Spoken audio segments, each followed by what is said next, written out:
Dual Cultivation audiobook by Kevin Chapter 51. Unfortunate.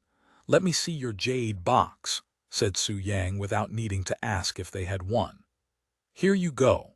The old lady in red robes retrieved a red box and handed it to Su Yang, who was kneeling in front of the blue flower. The jade box in his hands was similar to the one the white pearl treasury handed him his pure yang flower in. When herbs or medicine with profound qi are uprooted from where they grew, their quality would degrade as time goes, so cultivators would use these jade box for storage to slow down the decaying process. The more expensive jade boxes could even perfectly preserve medicines and allow their quality to remain the same even after hundreds of years. Although I was doubtful at first, this is indeed the extreme yin flower. They normally grow in the coldest of cold places, yet one managed to appear in this thunder valley. Su Yang pondered as he casually reached for extreme yin flower, which greatly shocked the four figures watching. These four figures had been trying to figure out a way to pluck this flower since many days ago, however, because the extreme yin flower would retaliate with its profound qi. None of them have been able to touch it. Sometimes, when a herb has enough profound qi, it could give birth to its own conscious. Albeit rather little, this extreme yin flower has enough awareness to protect itself when it senses danger.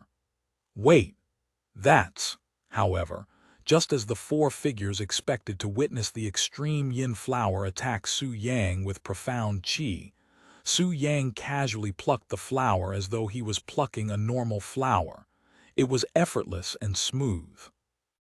Extreme yin flowers emits this profound aura that will easily chase away all beasts, leaving only beasts with a naturally strong yin body like the lightning cats to nourish itself. This thunder valley should return to normal within a few weeks. Su Yang explained to them why the thunder valley only has lightning cats as he placed the extreme yin flower inside the jade box. How? How did you pluck it without it attacking you? When we tried, it would shoot out profound qi equivalent to a cultivator at the heavenly spirit realm, asked one of the four figures with a baffled expression on his face. Su Yang looked at them with a calm expression and said, "It is the same as courting a girl. If she doesn't like you, then she will obviously shoo you away. However, if you approach her properly, then she will obediently follow you home." Su Yang's explanation nearly caused the four to choke on air from the sheer ridiculousness. How could he compare plucking a divine medicine to courting girls? However, as crazy as his words sounded, it sounded sane when it came out of his mouth. Perhaps it was his handsome face or his graceful appearance, but the four did not continue to question him. "Very well. Now I will deliver this to Lady Zai. Wait a moment." Just as Su Yang began to walk away, one of the four stopped him. "I will be sure to mention your divine sword sect when I pass this to Lady Zai," Su Yang suddenly said without even turning around. "Thank you, Senior." Although dumbfounded at first, the one who called for him bowed to his disappearing back with respect, and the other three soon followed. Although Su Yang looked young enough to be their grandchildren, there was a certain feeling he was emitting that made him feel more ancient than his actual appearance, which made the four feel as though they were in the presence of some profound expert. Lady Zai's family is profound and unfathomably deep. To think they have an expert who could pluck divine medicines with a heavenly spirit realm cultivation base as though he was plucking weed. The four sighed with reverence as Su Yang disappeared from the thunder core. "Senior."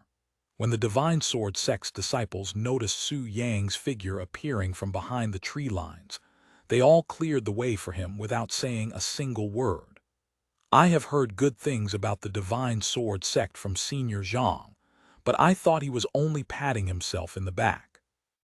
I'm sure Senior Zhang will be exhilarated once I mention to him how respectful his disciples are."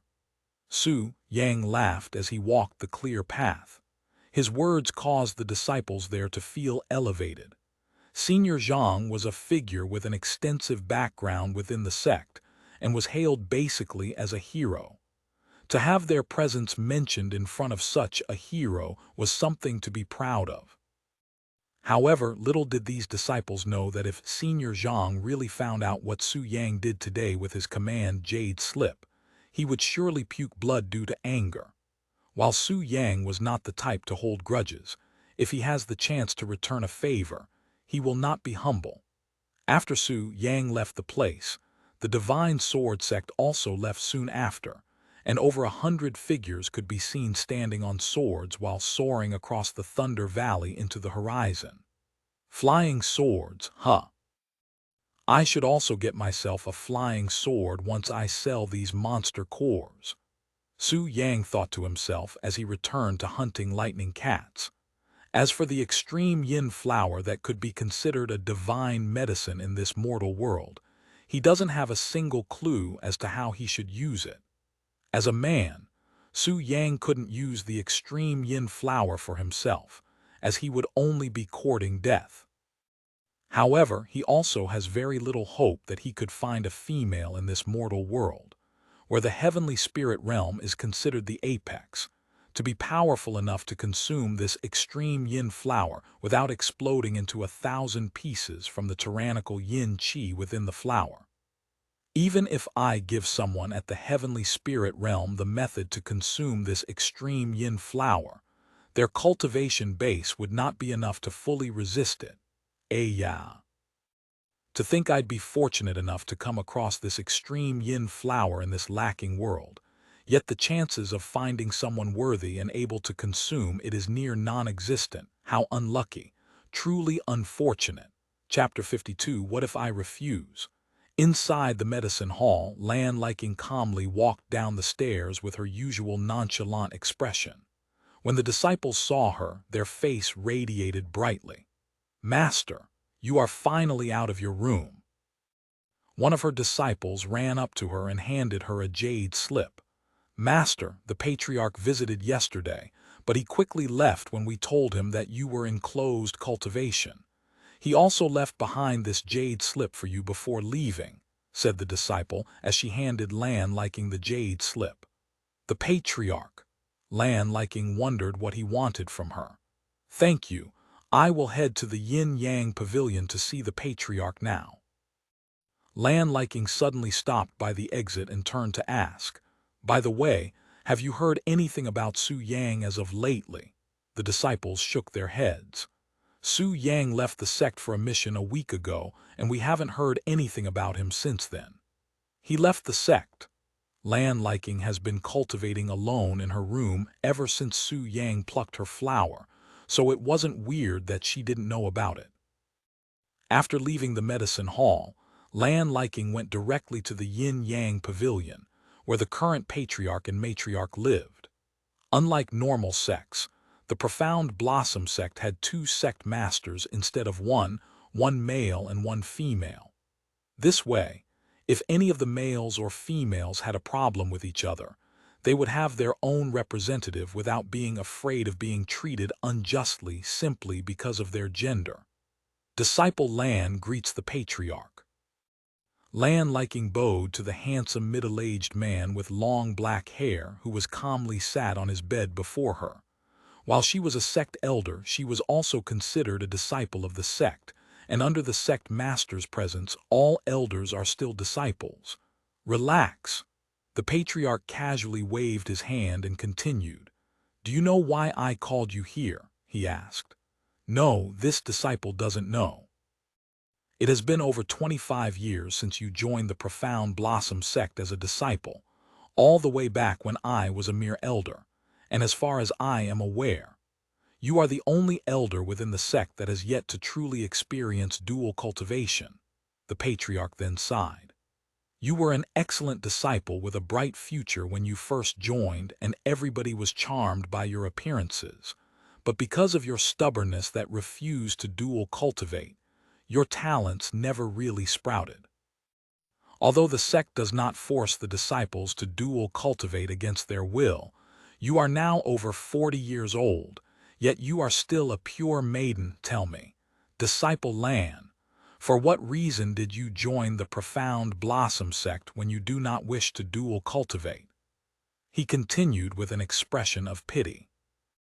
When Lan Liking was still in her prime years, she was one of the most promising disciples within the Profound Blossom Sect, with superior looks and great talent that captivated countless disciples. Her charm was so great that it had even caught the attention of a few core disciples. However, despite so many people courting her, Lan Liking coldly refused to cultivate with anyone, even the core disciples, which had caused the previous sect masters endless headaches. The previous sect masters may have allowed you to do whatever you wanted because of their kindness, but I am not as lenient as them. Disciple Lan, you are a disciple of the Profound Blossom Sect, so you have an obligation to follow its teachings and dual cultivate. Lan Liking, who had been standing there silently, finally opened her mouth and said, "What if I refuse? Then you will either be forced to cultivate or forced to leave the sect," said the patriarch in a cold tone. "But it would be a waste to throw you away after spending so much resource on you, especially when you still have your yin essence. The sect rules forbids forced dual cultivation, even if it is ordered by the patriarch," Lan Liking calmly replied, without revealing the fact that her yin essence was already stolen by a mere disciple, as she has been through many similar situations. "You are right, but being a disciple of my Profound Blossom Sect, you are obligated to serve me, as that is one of the many privileges being the sect master," said the patriarch, his narrowed gaze filled with lust as he scanned Lan Liking's refined figure. Lan Liking frowned at his words. He was right. As long as she was a disciple of the Profound Blossom Sect, she was obligated to serve the sect master if demanded. However, out of respect for the previous sect master who doted you as if you were his own grandchild, I will give you one last chance. You have until the end of the month to find yourself a partner among the current elders before I call you to my room again, and it will not end with just a few words like today. Do not force my hands, disciple Lan. Lan Liking left the yin-yang pavilion immediately after the patriarch's last words. When she returned to the medicine hall, her complexion was pale, causing the disciples there to look at her with worry. "Master, are you all right? You look awful." "I am fine, I just need to rest in my room for a bit." The disciples there silently watched as Lan Liking slowly walked upstairs, looking as though she was in despair. What happened to her? Did she get scolded at by the patriarch? Probably. Lan Liking was a disciple at this Profound Blossom Sect only because of the previous patriarch, who brought her in and raised her as his own, after he saved her moments before being kidnapped by bandits that had brutally killed her parents. If she wasn't attached to this Profound Blossom Sect that she saw as her home, she would have long left the place when the previous patriarch died. Inside her room, Lan Liking silently sat on her bed, her muddled gaze staring at a small piece of cloth in her hands that was stained by a few blood spots. "Su Yang," she mumbled, feeling perplexed by the situation. Chapter 53, Burning Lotus Auction House. After conning the divine sword sect the extreme yin flower by acting like someone that worked for Lady Zai, Su Yang continued to travel the Thunder Valley hunting lightning cats for their monster core. And because of a profound technique he'd learned in his previous life, he was able to easily distinguish those with monster cores from those that don't. Su Yang casually sliced the lightning cat's forehead with the tip of his sword and removed the pebble-sized monster core that was inside, and he threw it into his pockets that were already filled with monster cores. "I really need a storage ring. All this weight on my body feels weird and uncomfortable," mumbled Su Yang, who was used to having all his valuables in storage rings. Storage rings are magical rings with a space of its own inside, like a pocket dimension, that allows its owners to store things within, making it easier for them to walk around while carrying things that would normally require effort. Cultivators would normally store their all treasures within their storage rings, as they are easily accessible when needed and are always safe by their side. All-seeing celestial eyes. Su Yang's eyes suddenly flickered with a profound light that quickly disappeared. So this was the last one that had a monster core. Huh. Su Yang gently patted his bulging pockets that contained more than a dozen monster cores. It felt as though he was carrying many rocks in both sides of his pockets, making it quite uncomfortable for him, as it would rub on his legs whenever he moved. Although I made this trip from pure coincidences, I managed to obtain quite a decent amount of wealth. An extreme yin flower and a bunch of monster cores of the yin lightning element. All that would benefit females but harm males.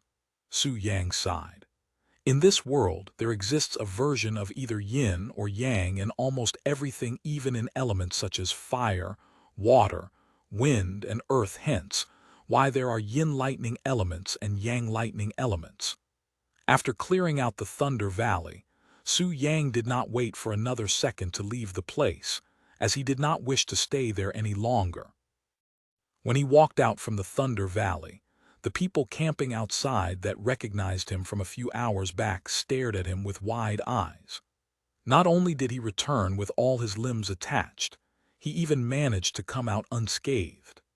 As Su Yang walked away, he glanced at those few individuals that were loudly sneering at him before, and showed them a slight smile alongside an expression filled with mockery, causing the veins in their head to bulge like roots. They wanted to pounce at him at that moment, but because they were all heavily injured while Su Yang was in a perfect condition, none of them dared to approach him. After leaving the Thunder Valley, Su Yang traveled back to the Swift Feather City. And although it had taken him nearly a week to travel to the Thunder Valley from the Swift Feather City, he was able to return to the Swift Feather City within the same day he left the Thunder Valley, because he decided to run at full speed instead of walking at a strolling pace like he did last time. Once he reached the main gates, the guards allowed him inside without any trouble once they saw the elegant white robes on him that identified him as a disciple of the Profound Blossom Sect. "Please enjoy your stay, young master," they bowed to him as he entered. And unlike his first visit, Su Yang walked a straight line through the middle of the city without stopping his legs, as he had no reason to linger around in this place. However, when he reached the center of the city, he suddenly stopped his steps to look at a massive group of people trying to enter the large red building in front of them. They were all dressed in wealthy attires with expensive accessories all around their body, looking as though they were on their way to some party for nobles. There was also a few individuals within that group that looked like disciples of certain sects, but they were in the minority and was barely noticeable. "What is that place?" Su Yang stopped a random pedestrian and asked. "The Burning Lotus Auction House." "It's an elite auction house that opens only once a year. It's for those who are wealthy and are looking to buy or sell rare treasures," said the pedestrian. "An auction house, huh?" Su Yang looked at his bulging pockets and nodded, looking as though he had decided on something. "Thank you," he said before approaching the crowd. Once he reached the crowd, Su Yang focused his ears to listen to the people around him talking. "Noble Chen, what are you trying to buy from the auction house this year? Are you looking to fight me again this year? If so, then you can screw off." "Ha ha ha, don't be like that, Noble Chen. If it wasn't for my son who really needed that 70-year-old ginseng, I wouldn't have fought you for it. HMPH. Because of you, my son nearly destroyed the house out of anger because he wasn't able to break through without that 70-year-old ginseng. I have heard rumors that the Burning Lotus Auction House might be auctioning a few of their famous handmade pills, this year the Burning Lotus pill. That profound pill that increases the chance of someone entering the profound spirit realm by 90%. Really? If they are really selling Burning Lotus pills this year, then I must get my hands on one. My son, who is at the peak of the elementary spirit realm, will finally reach the profound spirit realm if he had its assistance. I can't wait to see Madame Wang again. Are you here to look at girls or treasures? Aren't they the same thing? Noble Chen, you are also here for the low-grade storage ring. What? Don't tell me that you are also here for that. Well, ha ha ha, good, today will be a good day for revenge.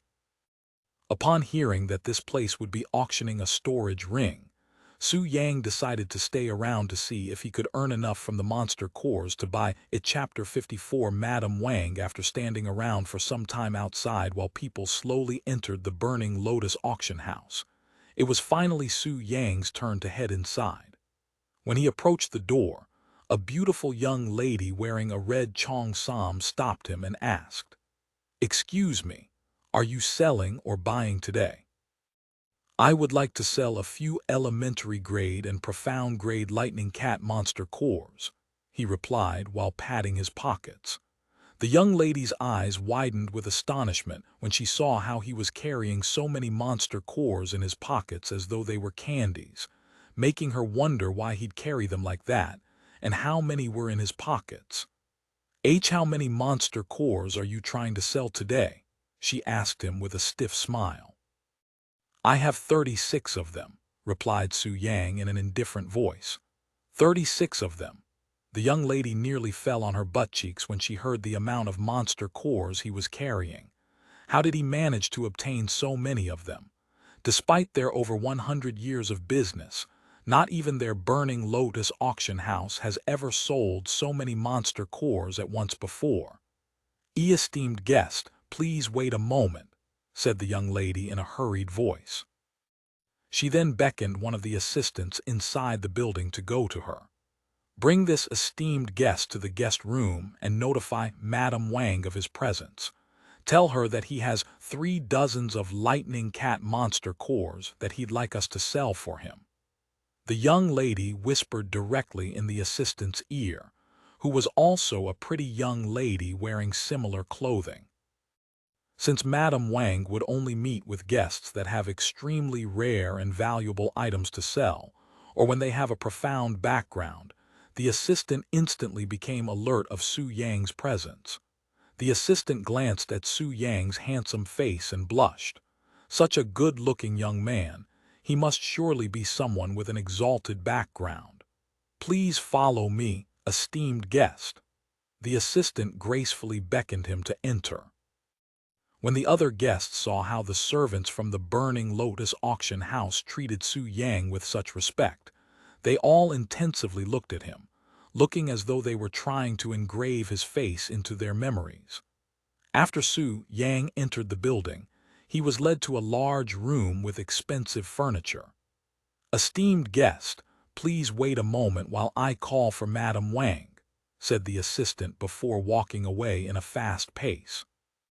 While the assistant went to call for this Madame Wang, Su Yang retrieved the 36 monster cores from his pockets and laid them on the table made from exquisite wood in front of him, all in an orderly fashion and separated by their grades and quality. Monster cores are graded by the cultivation base of its owner before death. When a beast at the elementary spirit realm dies, it would normally leave behind an elementary grade monster core, whilst a profound spirit realm beast would leave behind a profound grade monster core. However, not all beasts drop monster cores with grades similar to their cultivation base, as there are times they would leave behind monster cores with a lower grade than their actual cultivation base. Monster cores are also graded by its size, so small-sized monster core are considered inferior in quality, while the larger ones are of superior quality, such as inferior elementary grade monster cores and superior elementary grade monster cores. There are also higher qualities than superior, but those are usually only available from profound beasts above the heavenly spirit realm.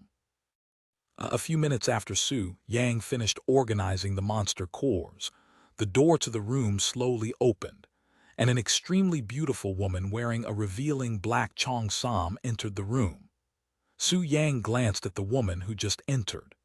She had short black hair with a small red lotus hair accessory in her hair.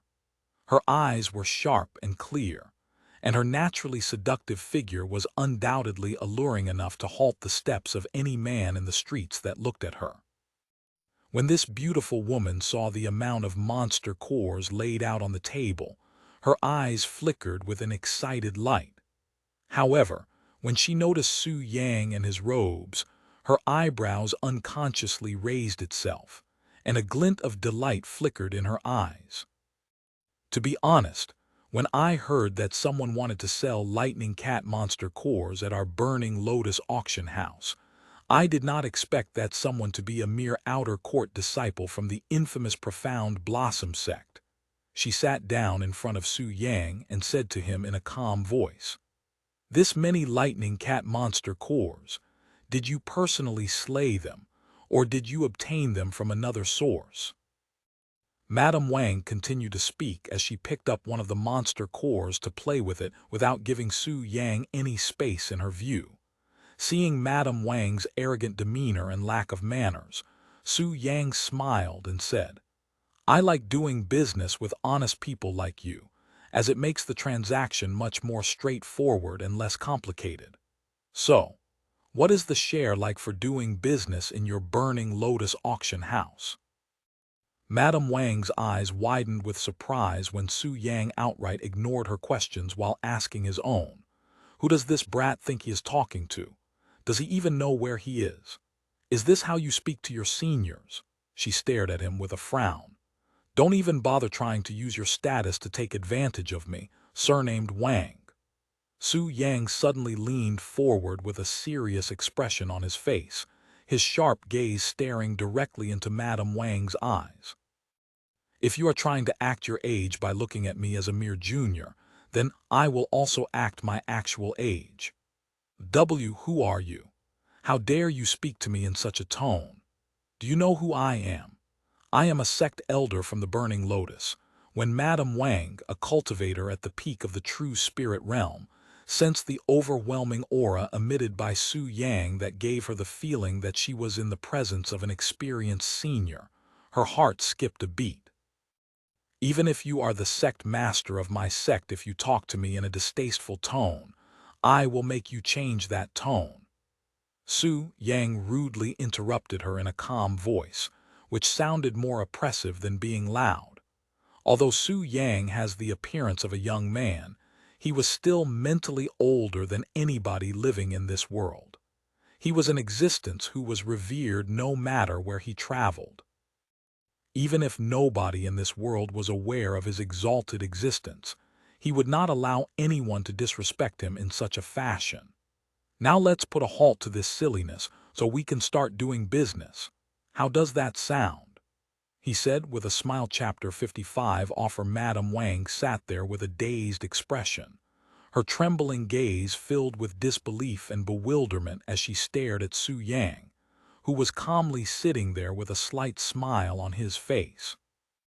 She was a sect elder of one of the few prestigious sects within this eastern continent, the Burning Lotus Palace, yet a mere junior from the indecent Profound Blossom Sect actually dared to speak to her with such arrogance and disrespect. She had never faced such a situation before, hence her perplexion.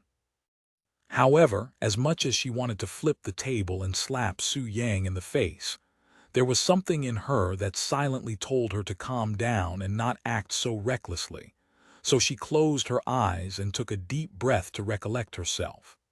She didn't want to admit defeat, much less to a junior, but the 3 dozens of monster cores on the table greatly helped her calm down. While they were only elementary grade and profound grade monster cores, they are still considered very valuable resources, as they are always in high demand and could never seem to satisfy the never-ending flow of orders. Customers who wish to sell at our Burning Lotus sect will receive 70% of the total amount for the item sold, while the Burning Lotus auction house takes the remaining 30%. If it doesn't sell, then you will pay us 10 gold coins for using our service, said Madame Wang with an annoyed voice. I want 80%, Su Yang said immediately after. Madame Wang instantly frowned at his words. Are you purposefully trying to anger me? Don't forget you're standing here as the customer. This is not a negotiation. You either take it or leave it. Of course, this is not a negotiation. This is my offer. You either take it or leave it. Get out before I assault a guest inside this place for the first time ever since I became the manager here, said Madame Wang with clenched fists, her gaze narrowed in a threatening way. However, Su Yang remained sitting there and he said, Are you sure about that? You won't be seeing any more lightning cat monster cores being sold for at least a few more years after these. Madame Wang's frown immediately deepened. What did he mean by that? Although lightning cat monster cores are indeed rare and hard to come by, they are not as rare as Su Yang made them sound. You seem confused. Are you aware of the situation at the Thunder Valley? Su Yang suddenly asked. The Thunder Valley. Madame Wang recalled how there has been an abnormally large amount of lightning cats appearing within the Thunder Valley for the past week. It was to the point where there was only lightning cats and nothing else, almost as though everything else that had lived there had suddenly vanished or driven away. Because of the subjugation happening there, even as we are currently speaking, the lightning cat's population there will evidently plummet. They might even get hunted to the point of extinction. What do you think will happen once that happens? Madame Wang's eyes widened upon realizing where Su Yang was trying to get at. However, before she could even open her mouth to speak, Su Yang continued. The monster cores you see on the table are the only lightning cat monster cores left. There are no more within the Thunder Valley, so I want to sell them at 3 times its original price. HMPH. How can you be so sure about that? Whether I am right or not, you will know in a few months. So here is my offer. You can help me sell these monster cores now and jump enjoy later, or you can force me out that door today and regret your decision within a few months' time. Either way, even if I don't sell them here today, I will still have many other uses for these monster cores. Madame Wang became silent. She was pondering his offer. If what he says about the lightning cats is true and I let him leave now, then we will lose out on a potentially massive profit. However, if we help him sell his monster cores for 3 times its original price without any solid proof regarding his claims, then it will upset the guests, and our Burning Lotus auction house will definitely lower in reputation. No. We can just tell the guests that the seller insisted on selling it 3 times the original price no matter what.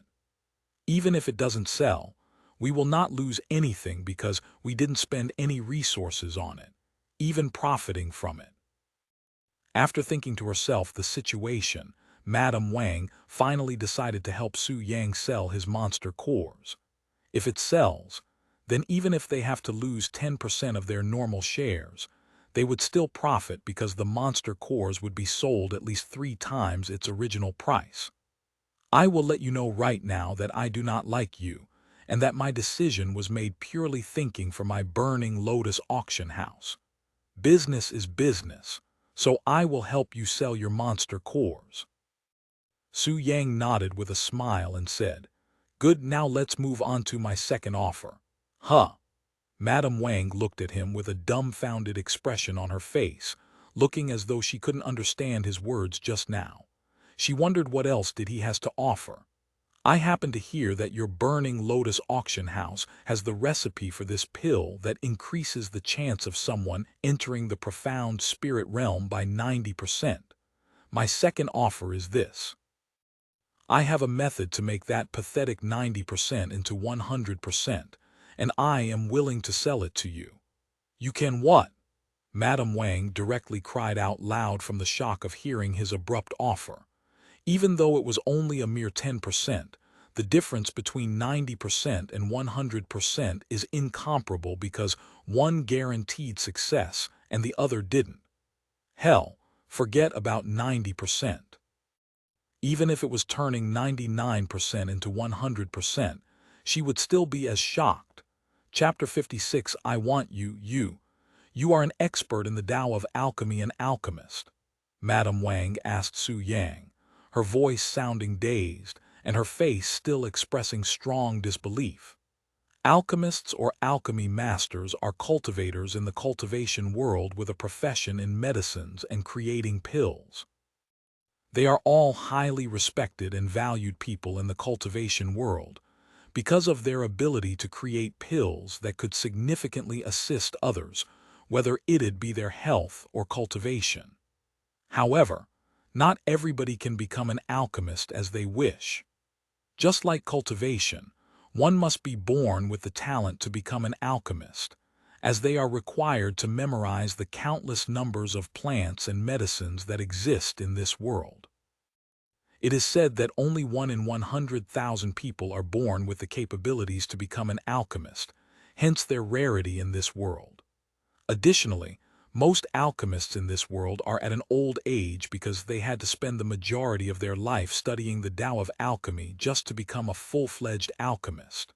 So for Su Yang, who was still so young, to be an alchemist was something almost unbelievable in Madame Wang's eyes.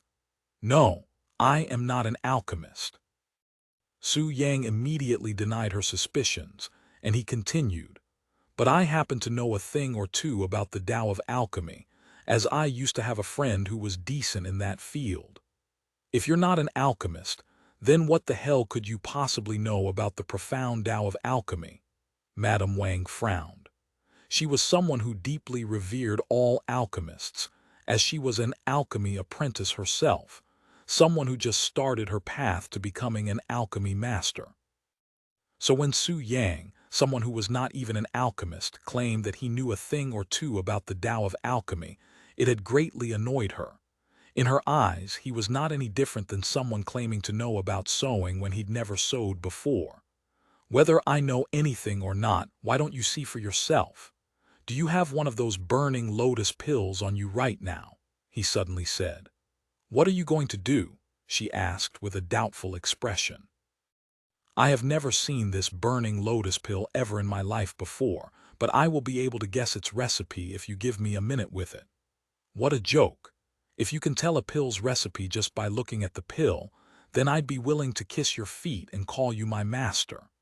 Madame Wang sneered at his ridiculous claims. Then why don't we have a bet on whether or not I can do it? If I cannot guess the pill's recipe, then I will give you all of these lightning cat's monster cores for free. However, if I win, a profound light flickered within Madame Wang's eyes halfway through Su Yang's sentence, and she quickly interrupted him. If you win, then you can do whatever you want with my body, she said to him with a seductive look. Su Yang lifted an eyebrow at her offer, and he said a second later, Why would I want your body? His words instantly dumbfounded Madame Wang, who was extremely confident in her charming figure and beautiful appearance. How could he refuse her offer that was a dream of countless men out there? Could he even be considered a man at this point? After hearing Su Yang's direct rejection, Madame Wang awkwardly cleared her throat. Then what do you want? She asked with a slightly blushing face, feeling embarrassed about what had just happened. I want you, Su Yang said in a nonchalant voice, dumbfounding her once again. What did you just say? Madame Wang couldn't help but feel that he was truly trying to make a fool out of her by now. Where did he get the courage to ask for her after refusing her just seconds ago? I want you your status as a sect elder for the Burning Lotus Palace, to be precise.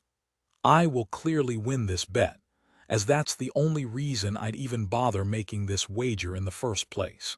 Did you really think that I'd be stupid enough to make an expensive bet that I wasn't confident in? Or did that not come across your mind at all? How laughable, Su Yang chuckled. Madame Wang's jaw dropped slightly from shock. She'd only realized that after Su Yang mentioned it. Because he had used so many monster cores as his wager, it had caught her off guard and made her mind muddled for a moment.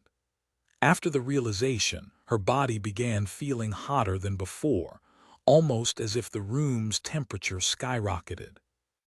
Just thinking about how she'd almost gave away her body for free made her entire body sweaty. Why are you doing this, me? Do I really look that easy to make fun of? You may be a customer here, but force in my hands and I will kill you. Madame Wang gritted her teeth in anger, and her eyes narrowed at Su Yang, her urge to beat him up resurfacing and stronger than ever. Ever since the beginning, nothing had made sense to her. She felt as though she was being thrown around by Su Yang at the back of his palms, that she was just his plaything. Seeing her cultivation base at the peak of the true spirit realm leaking out of her, Su Yang casually shrugged. You are an honest woman, so I did not bother coding my words with you. I did not intend on making fun of you, I promise. Hearing his words and seeing his sincere face, Madame Wang slowly calmed down. Continue, she said a moment later. Before I continue, allow me to show you my credibility. The burning lotus pill, you have won, right? He said. Madame Wang turned silent again, and a minute later she stood up and walked to the back of the room, where she retrieved a small glass bottle inside one of the drawers. Inside this glass bottle, there rested one red-colored medicine pill in the shape and size of a perfectly small, round pebble. This is the burning lotus pill. Make any funny movements and I'll instantly kill you. Madame Wang placed the glass bottle on the table right beside the monster cores. Su Yang casually picked up the bottle and inspected the pill inside. I will open it to smell it.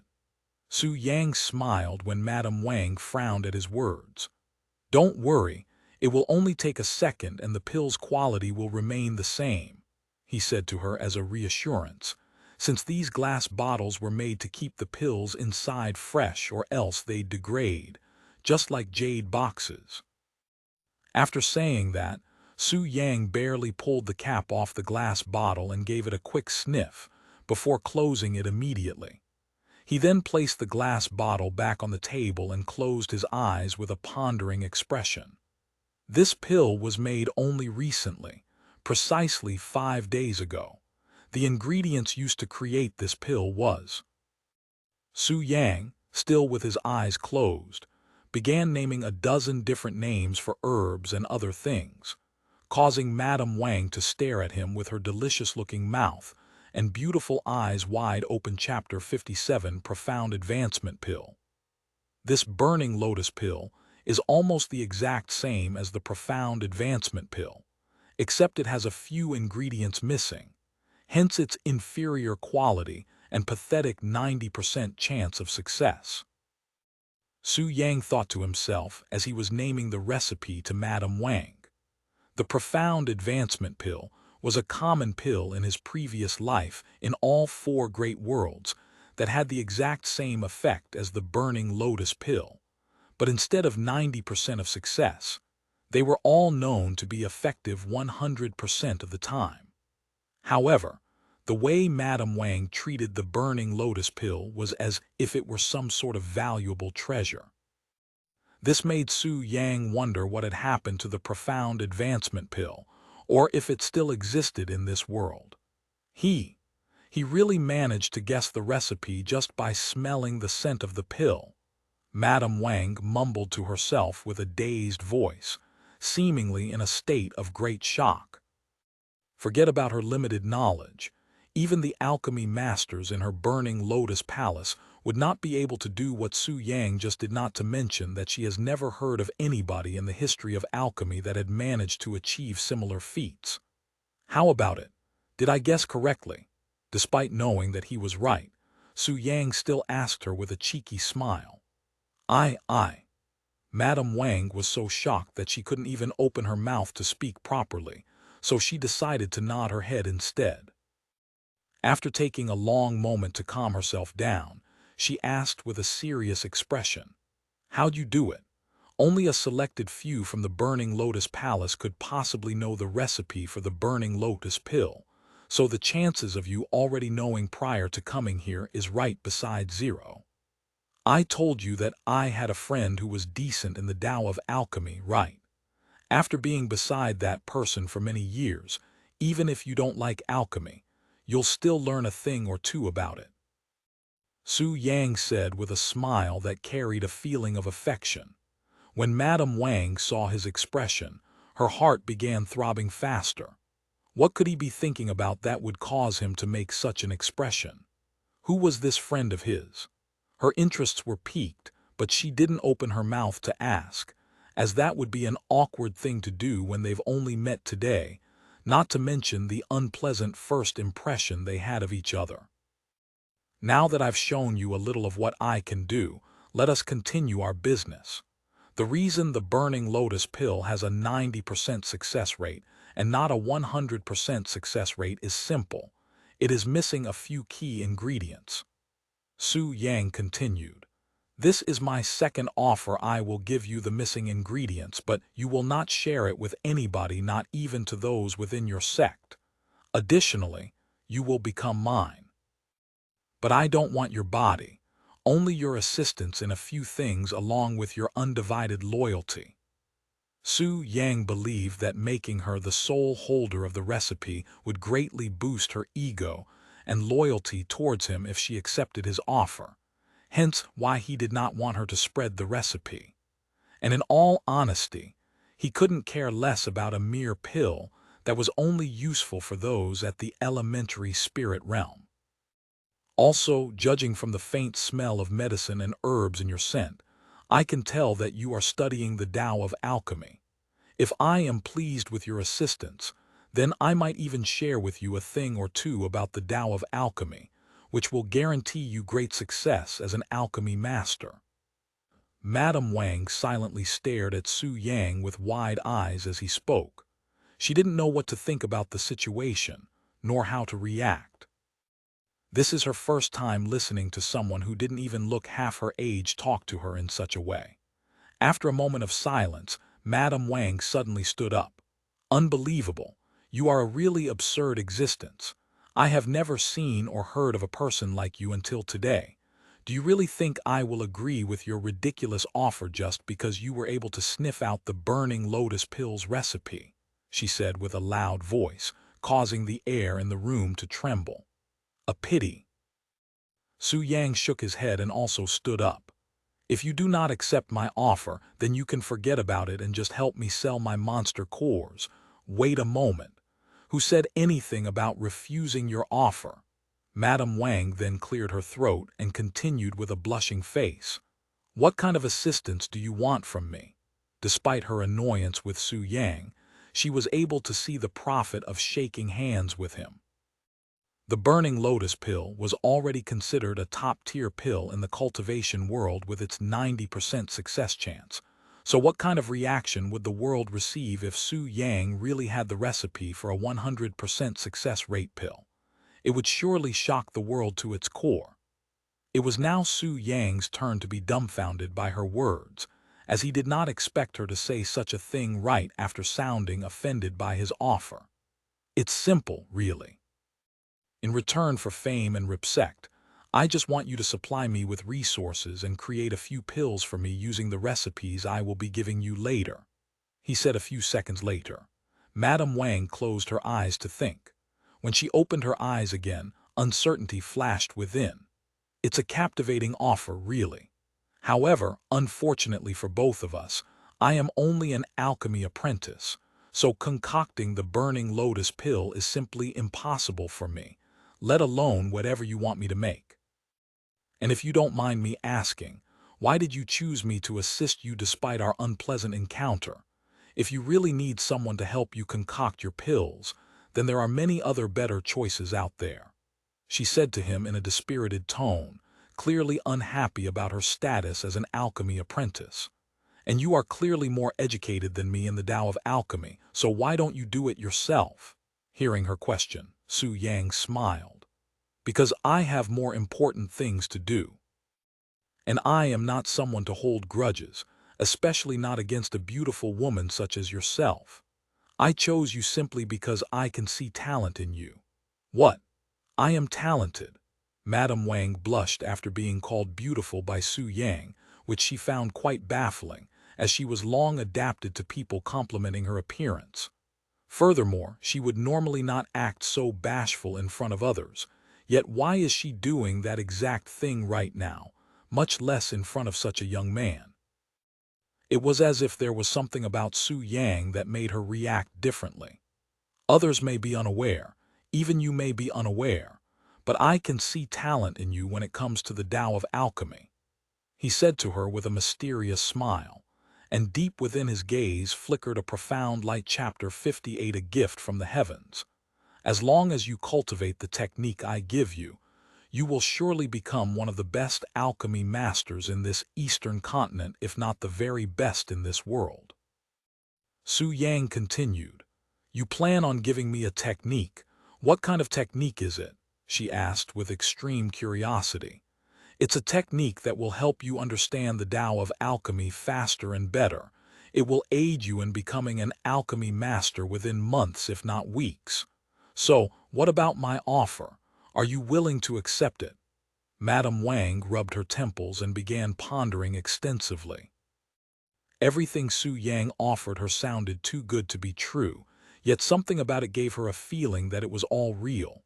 "Just to be clear, if I accept your offer, you will help me become an alchemy master, and in return, I will give you resources and help you make pills. That's the gist of it, yes?" Su Yang calmly nodded, confirming her thoughts.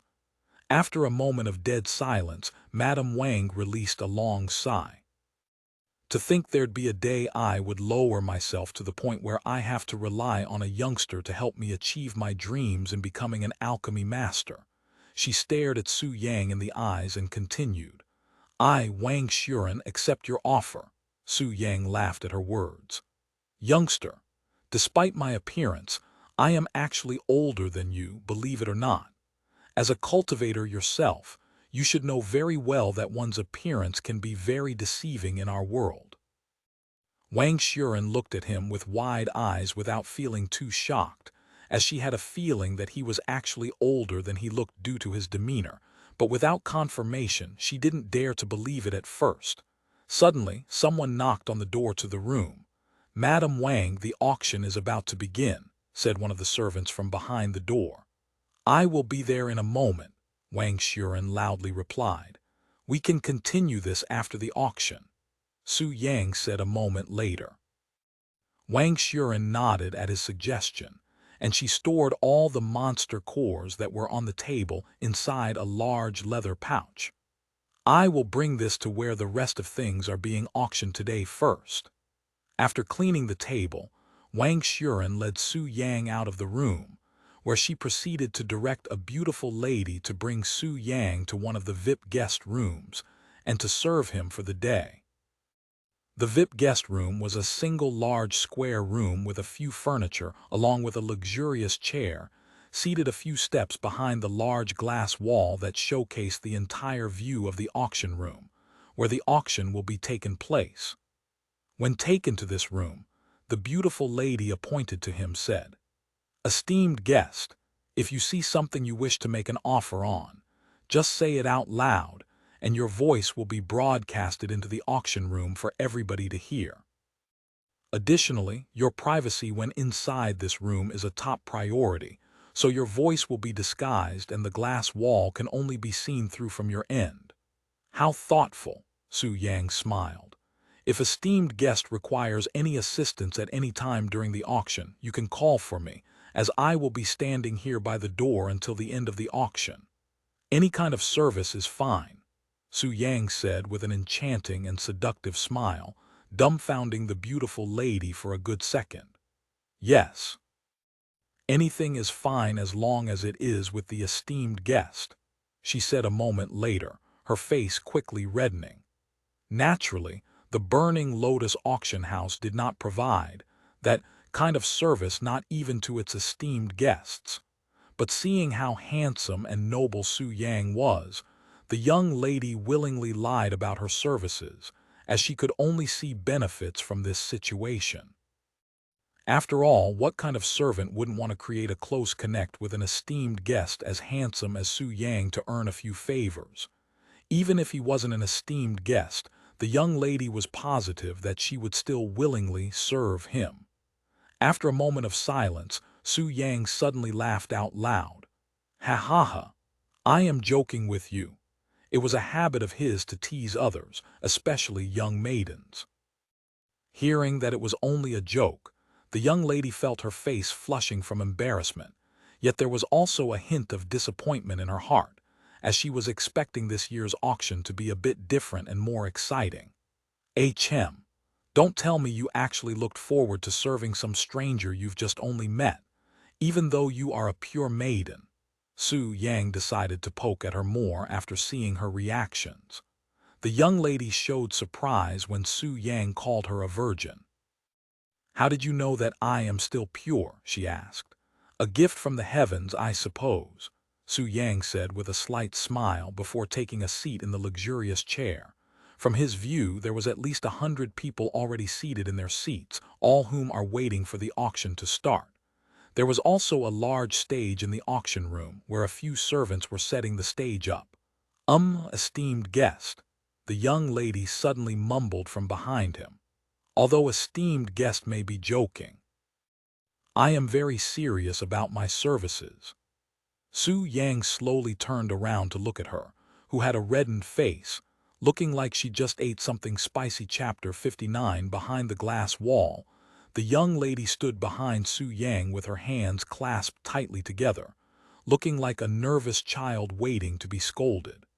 But despite her embarrassment, her eyes did not waver, and she continued to stare at his face with a firm expression on her reddened face. In her 20 years of life, this is her first time acting so bold. What is your name? Su Yang suddenly asked her. Xianxia Ying, Burning Lotus Palace's outer court disciple, she replied. You are a disciple of the sect that owns this place. Su Yang was pleasantly surprised to learn of this information. Almost everyone working here today is from the Burning Lotus Palace, with most of us being outer court disciples.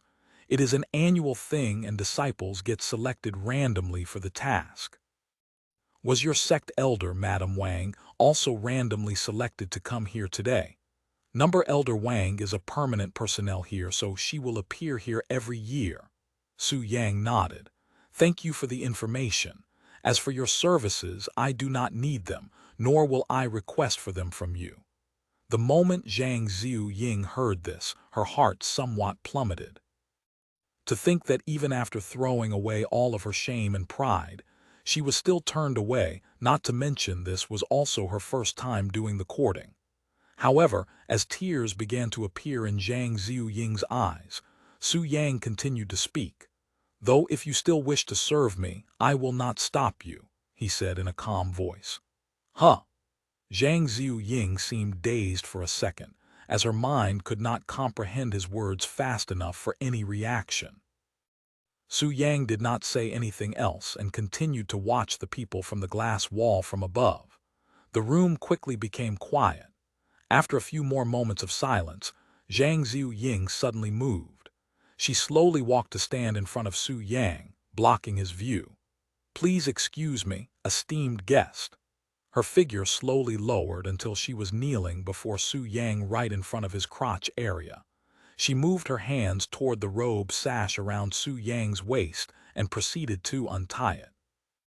While Xianxia Ying undressed the lower part of his robes, Su Yang remained unmoving, his gaze still at the auction room beyond the glass wall, looking as though he wasn't even aware of Xianxia Ying's movements. When Xianxia Ying lowered his pants enough, her eyes widened from shock by the sight of his sleeping brother. This is what a man's nether region looks like, she said to herself inside her head as her trembling hands slowly approached the sleeping dragon. Upon feeling the warmth from Su Yang's penis, Xianxia Ying began caressing it as she didn't know what else to do. But why isn't it erect? Is he not feeling any excitement from this kind of situation? After thinking for a while, she decided to put it in her mouth. The moment Su Yang's unawakened beast entered Xianxia Ying's mouth and felt the tenderness of her tongue, it began growing in size. So big. The sudden growth startled Xianxia Ying, whose small mouth was barely big enough to fit Su Yang's awakened dragon. However, despite the awkward feeling of having a man's penis in her mouth for the first time in her life, Her body began feeling aroused. MMM. Zhang Ziying began to slowly move her head back and forth a few seconds later, creating faint, vulgar noises in the background. It was at this moment the lights in the auction room dimmed, and Wang Xuren appeared on the stage, stunning the crowd with her bewitching beauty. Welcome to the Burning Lotus Auction House's 156th opening. Normally, one of the auction house's servants would be doing the auction after my welcoming speech, but I have decided to change it up for this year by being the one to stand on the stage today, she said with a bright smile on her face, causing the audience to scream from excitement. As the crowd roared loudly, Wang Xuren glanced at the VIP guest room that was slightly above them. As always, we have many exciting and valuable things to be auctioned off today. But before we start, I'd like to give a shout-out to the esteemed guest who is currently residing within that room right there. Wang Xuren casually guided the audience's gazes towards the VIP room, where Su Yang was getting his sword cleaned by Zhang Ziying. Luckily for the two, the glass wall was blacked out and looked like a room without any lights to the audience, so they weren't able to see the spectacular scene currently happening inside. But if they knew that they were actually looking at a man feeding creamed soup to a woman with his extra-large straw, then they would surely be shocked out of their minds. As for Wang Xuren, she might even go crazy. But fortunately for both parties, that was not the case. Meanwhile, inside the VIP room, Zhang Ziying's movements suddenly froze with cold sweat all over her body when she heard Wang Xuren's unexpected shout-out. And upon feeling many gazes looking at her direction, her heart nearly exploded from anxiety in addition to her guilt. However, a few moments later, when she finally remembered how they couldn't see what she was doing, she began moving her head again and continued sucking Su Yang's personal straw as if nothing happened, slowly becoming more addicted to the sweet taste in her mouth. Chapter 60 Spiritual Treasure. After giving the welcoming speech, Wang Xuren proceeded to signal a servant to come on the stage with a steel sword in her hands. The servant then placed the sword on the stand that was in the middle of the stage. The sword looked like any more steel sword, however. Unlike normal swords, there was faint profound qi that surrounded the blade. I welcome you, the first item for today, a spiritual treasure, the spirit sword, Wang Xuren said with enthusiasm behind her voice.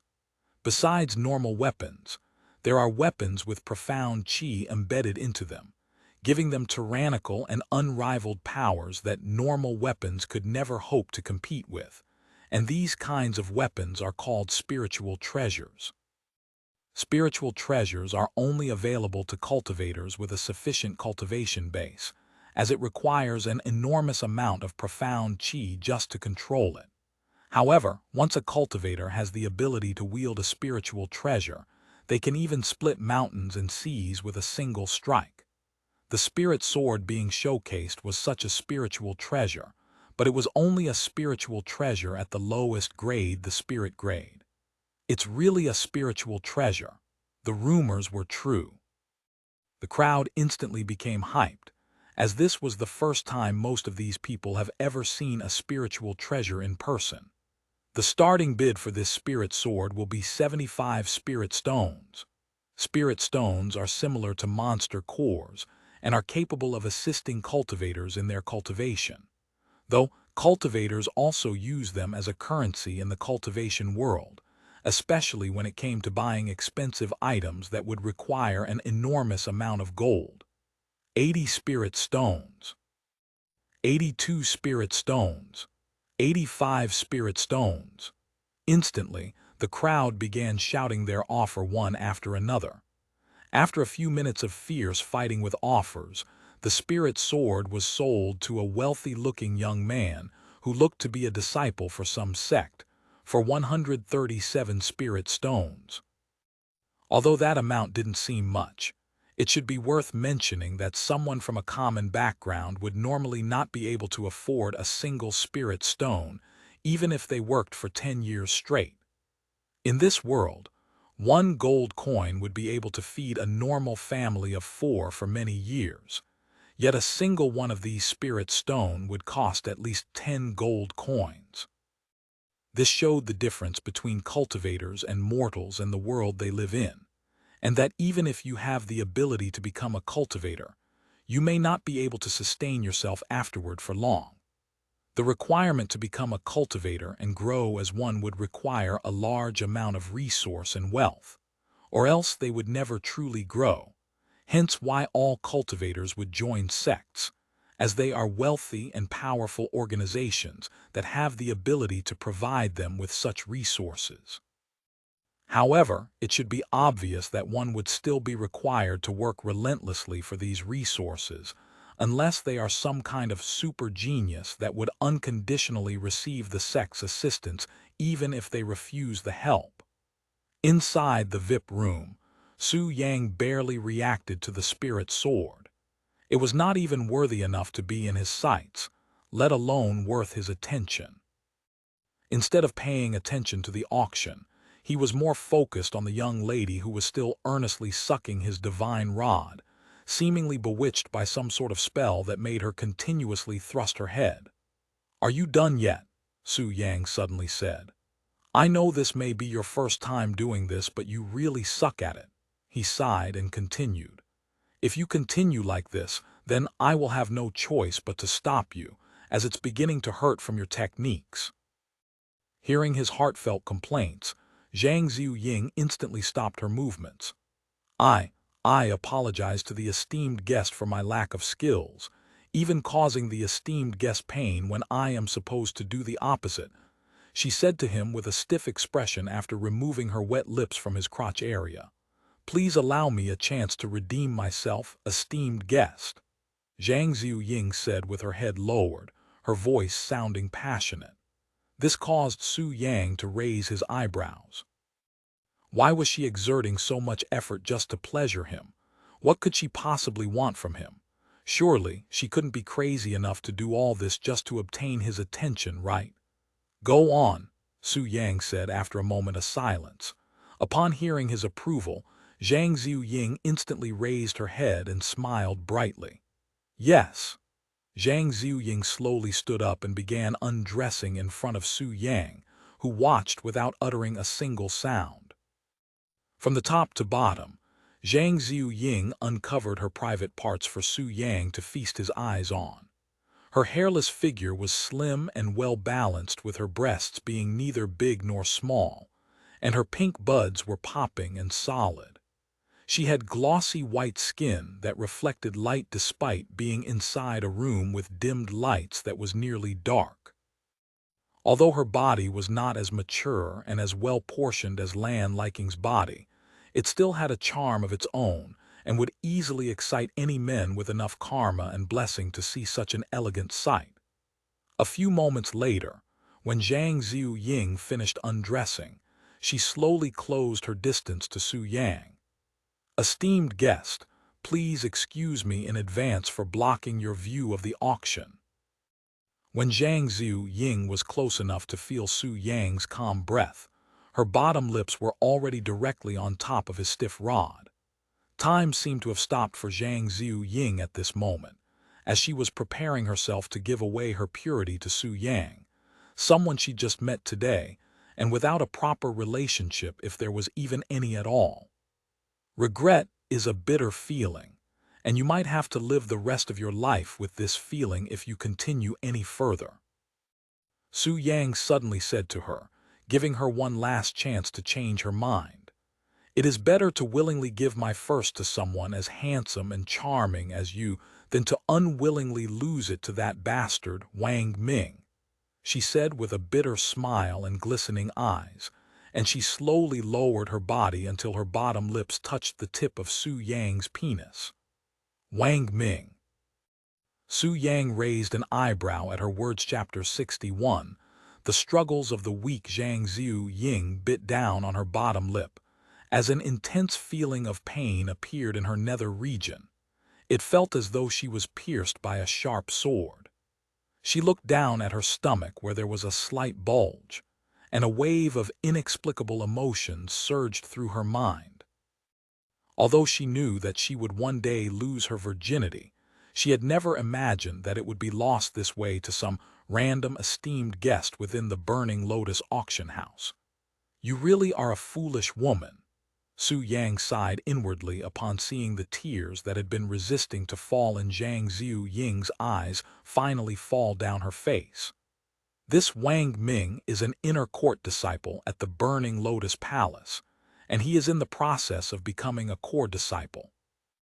He is a genius with no equal within the inner court, and he is the cousin of Elder Wang, but he is also an individual whose heart is rotten to its core. There are many rumors of Wang Ming abusing his status to force outer court disciples to serve him in bed." Zhang Ziu Ying explained her situation to Su Yang without needing him to ask, almost as if she knew that he would eventually ask. "And prior to coming to this Burning Lotus auction house, under the guise of needing to speak to me of private matters, he requested that I visit his living quarters alone when I return." Zhang Ziu Ying trembled upon recalling the wicked smile this Wang Ming had when he spoke to her. At that moment, it felt like she was standing before a bandit with a prestigious status. "I have a few friends within the outer court that have already fallen victim to this Wang Ming's vicious hands, and knowing that he would soon become a core disciple, an undeniable existence within the sect, I would not be able to escape from him." Su Yang silently listened to her story that was very common within the cultivation world, where those without status or power are always under the pressure of someone stronger. Incidents of someone of a higher status or rank pressuring those with a lower status to do unethical deeds are a common occurrence not just in this world, but also in his previous life in all four worlds. Though it also happens in the mortal world, where there are noble ranks and social classes. Su Yang understood very well the cruelty of this world, even experiencing the feeling of powerlessness himself a few times while being pressured by those who used to stand above him. "I would go to the sect elders, but I already know the outcome of such meaningless actions." Zhang Ziu Ying closed her eyes and tightly embraced Su Yang with her face directly on his chest. "I am just an ordinary outer court disciple, whilst Wang Ming is a genius with a bright future ahead of him. They will most certainly rather allow him to perform a few immoral acts than to cause a commotion for someone like me, who has no noteworthy background, not to mention that he is also the cousin of Elder Wang." After crying silently on Su Yang's chest for a few minutes, Zhang Ziu Ying slowly released her embrace on him and smiled. "I apologize to the esteemed guest for the unsightly display, and I greatly appreciate the esteemed guest for listening to my boring story. Please allow me to serve you to the best of my abilities." Zhang Ziu Ying, who was sitting on Su Yang's laps, began to move her hips slowly.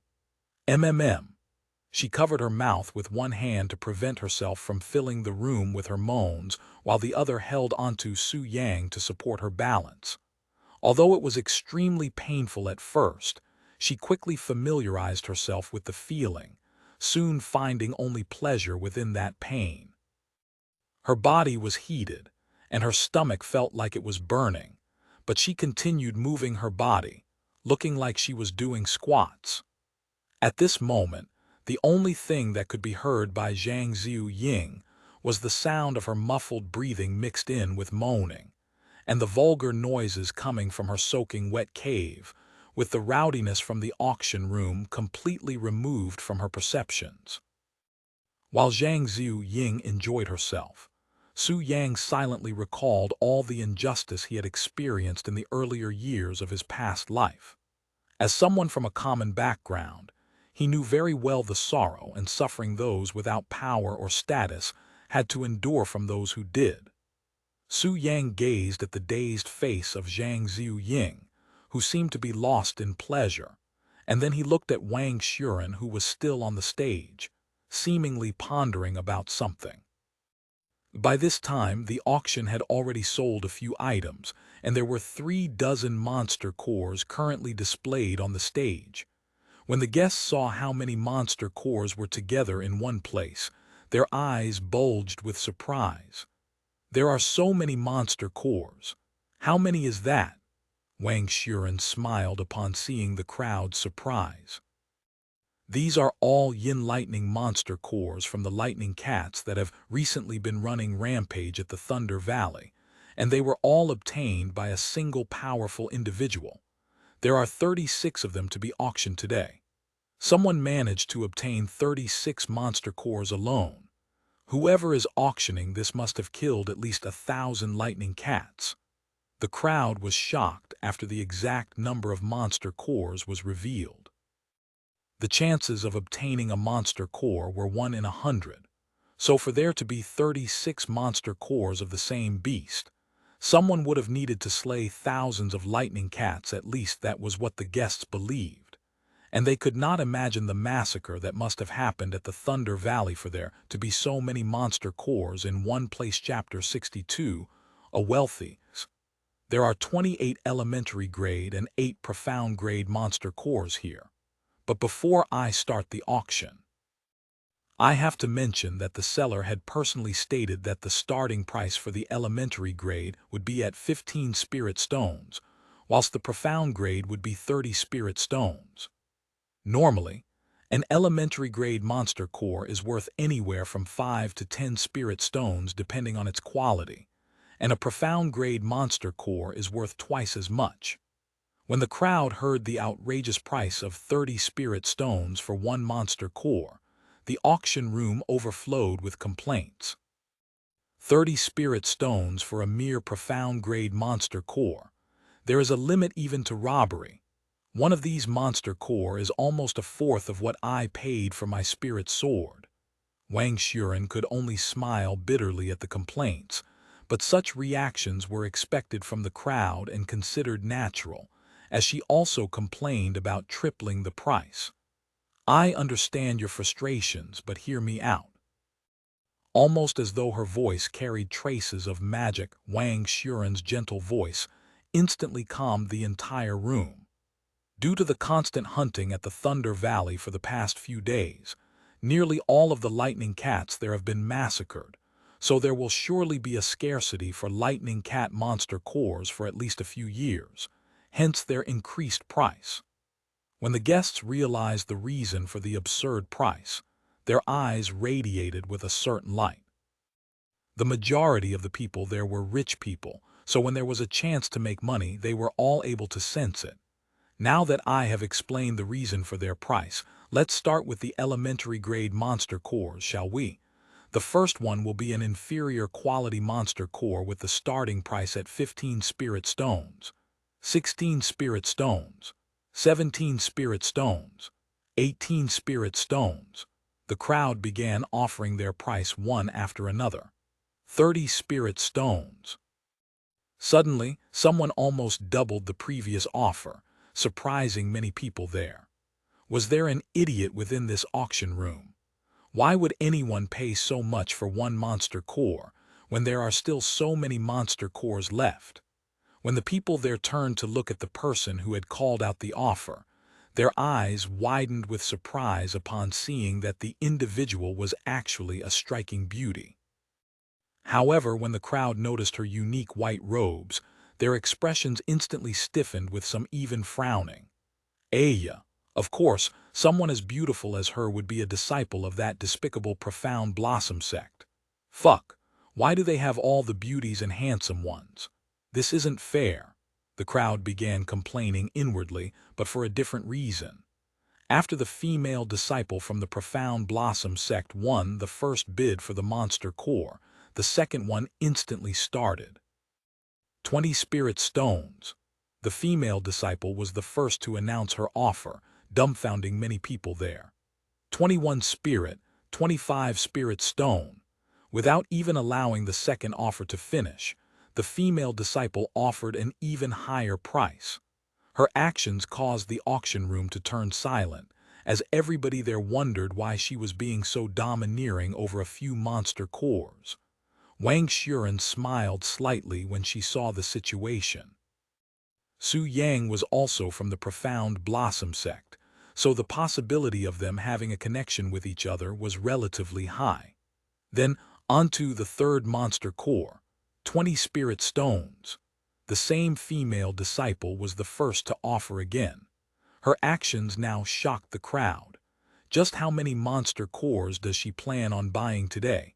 Could she be trying to buy all of the monster cores so she could control their value? A few came to the conclusion that she was trying to hog all of the monster cores so she could sell them at an even higher price later on, so they also began to bid. 21 spirit stones, 30 spirit stones, 31 spirit stones, 35 spirit stones. Holy shit, just how rich is this girl? How could she possibly afford to spend so much on these monster cores? The auction continued, and within the span of several minutes, over half of the monster cores were sold. However, unlike the female disciple from the Profound Blossom Sect, no one there was willing to spend recklessly on monster cores. Hence she won every single bid, spending over 400 spirit stones for 18 elementary-grade monster cores. Additionally, the way this female disciple tossed around her wealth caused everybody there to sweat profusely. Just who was this female disciple from the Profound Blossom Sect, and how could she have so much wealth to spend? Meanwhile, Su Yang suddenly stood up from his seat, taking along with him a startled Zhang Ziying, whose body was still connected to him. He carried Zhang Ziying in his arms with his hands on her soft buttocks, and he approached the glass wall where he laid her back against it. For your courage and boldness, I shall answer your plea. My plea? Zhang Ziying looked at him with a confused expression. Since when did she request him for anything? Su Yang suddenly began moving his hips for the first time since they connected bodies, his violent dragon fiercely thrusting into Zhang Ziying's tight hole. His sudden actions caused an incomprehensible feeling of pleasure to overwhelm Zhang Ziying's body, causing her to moan loudly. Esteemed guest, W8 Zhang Ziying felt not only pleasure but also fear at this moment. Her back was tightly pushing against the glass wall, and that gave her an insecure feeling. Although it was near impossible, what if the impossible happens and the glass wall shatters? What if because her body was directly against the glass wall, the view of her naked back and round buttocks would suddenly be revealed to everybody within the auction room?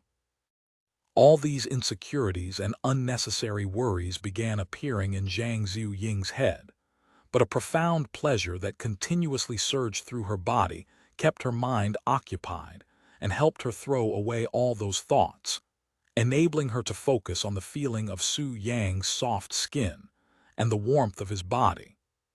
This unprecedented pleasure that Zhang Ziying was feeling lasted for a few more minutes before Su Yang inevitably pulled his penis out of her body.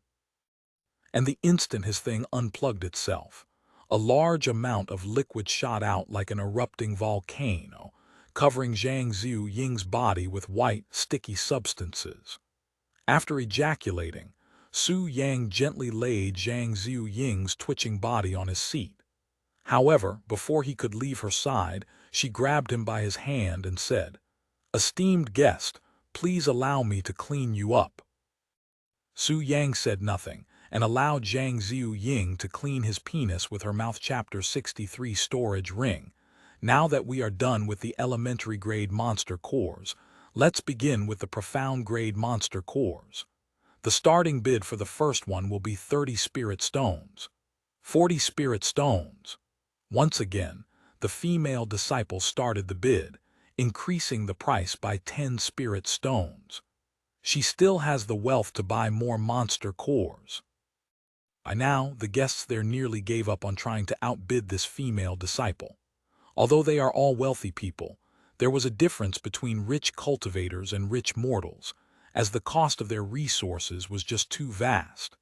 Soon, the bidding for the second profound grade monster core began, and unsurprisingly, the female disciple managed to outbid everyone there without any troubles. The third profound-grade monster core was next, but once again, it was also quickly snatched by the female disciple. The fourth, the fifth, all the way to the last profound-grade monster core, this female disciple bid on them without fail. At the end of all this, the female disciple ended up spending over 800 spirit stones for all 36 enlightening monster cores. It was an unimaginable amount of wealth by most people there. After the end of the monster cores auction, the female disciple walked up to the stage in graceful steps that emitted a feeling of proudness to collect her monster cores. When she held the monster cores in her hand, a slight smile appeared on her beautiful face. When the people there saw her smile, their hearts began throbbing faster and harder. Although they were aware of the fact that she belonged to the Profound Blossom Sect and was most definitely a slut, they couldn't help but admire her beauty. After the female disciple received the monster cores and went back to her seat, the auction resumed. A couple more items later, Xianxia revealed to the crowd a small steel ring. This is a spirit-grade storage ring. It has the ability to store many items within and retrieve them at will. Not only is it a great addition for those who wish to travel without the need to carry luggage, but it also has enough room to fit 2 large beds inside. The starting bid will be 75 spirit stones. 80 spirit stones, one of the guests shouted. 81 spirit stones, another shouted. 82 spirit stones. 83 spirit stones. 84 spirit stones. The auction became heated with the appearance of the storage ring, as it was also considered a spiritual treasure just like the spirit sword. Suddenly, a deep voice echoed in the room. 100 spirit stones. When the deep voice resounded, Xianxia looked at VIP Room, her face expressing surprise. He's finally decided to buy something. And here I thought he was only here to sell his monster cores, she thought herself. After Su Yang offered 100 spirit stones for the storage ring, the place suddenly became quiet. However, the stillness lasted only for a few seconds until a familiar-sounding voice resounded, breaking the silence.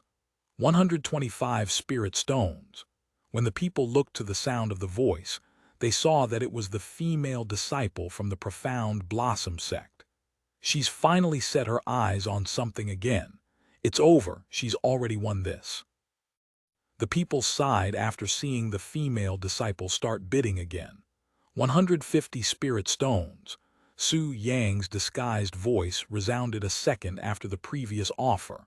175 spirit stones. The female disciple glared at the glass wall to the VIP room and offered.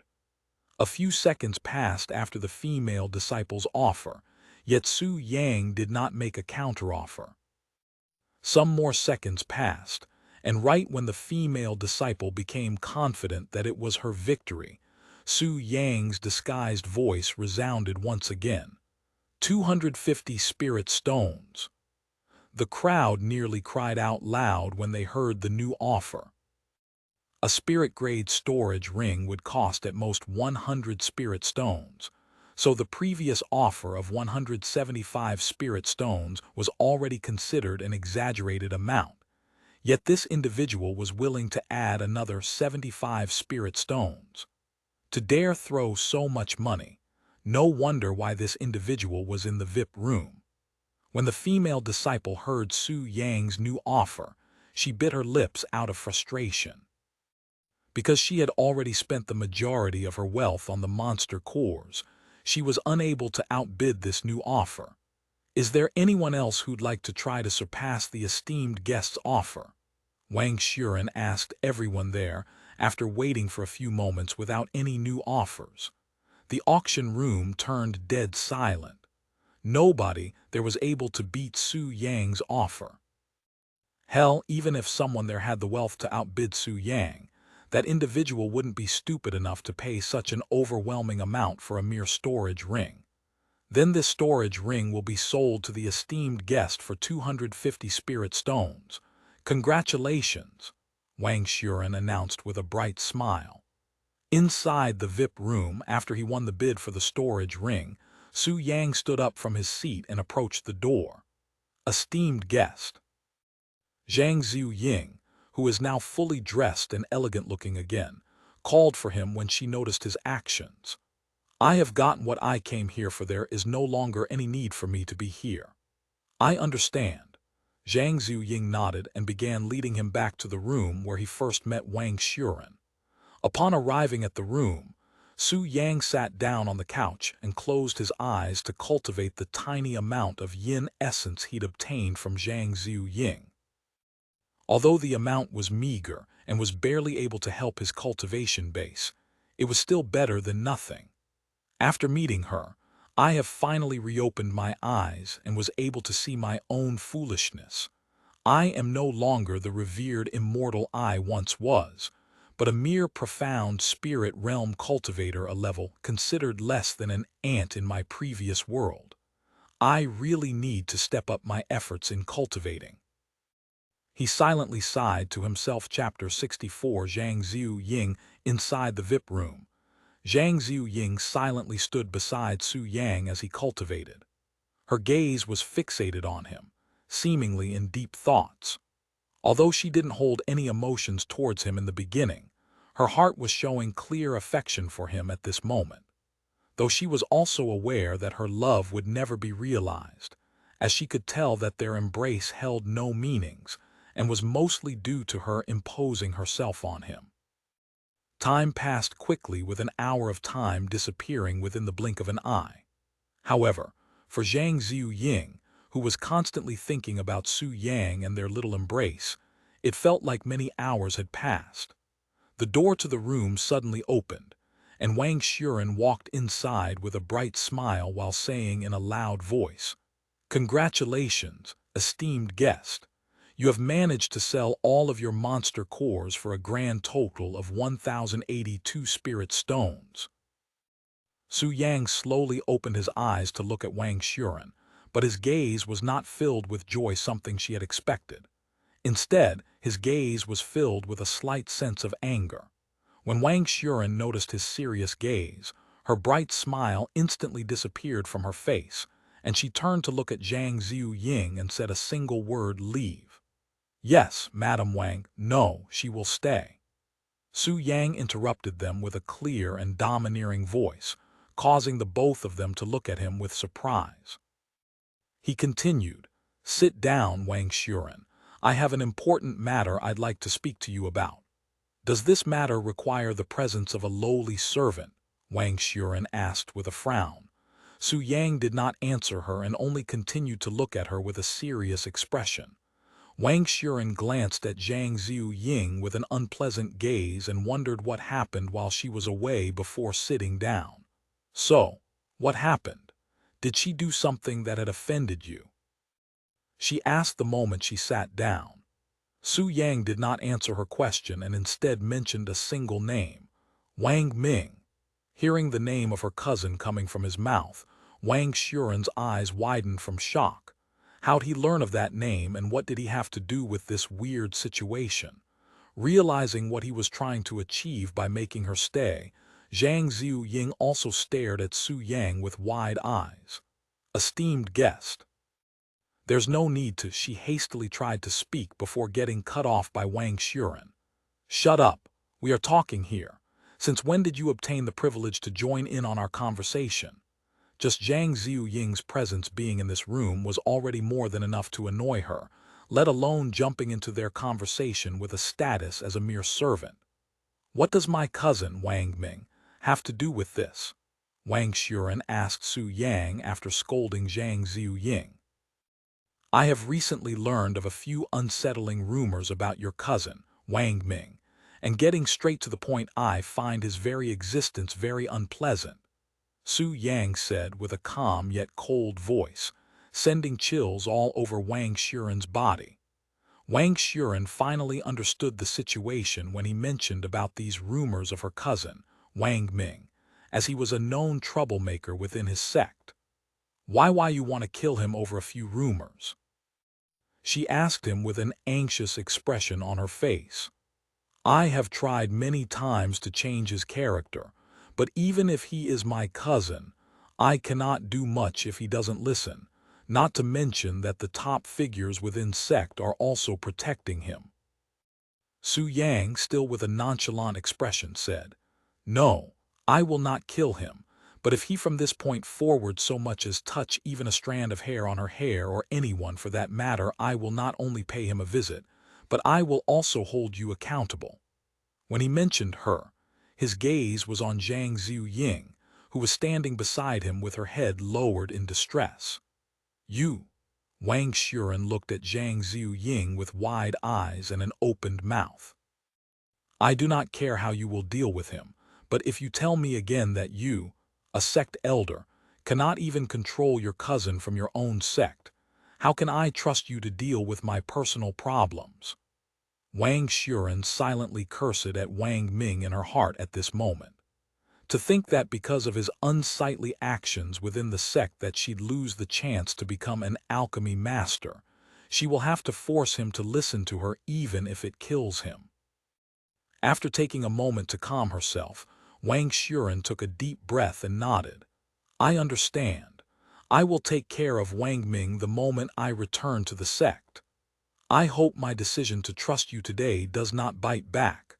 Su Yang then turned to look at Zhang Ziying, who was profoundly dazed from watching the situation.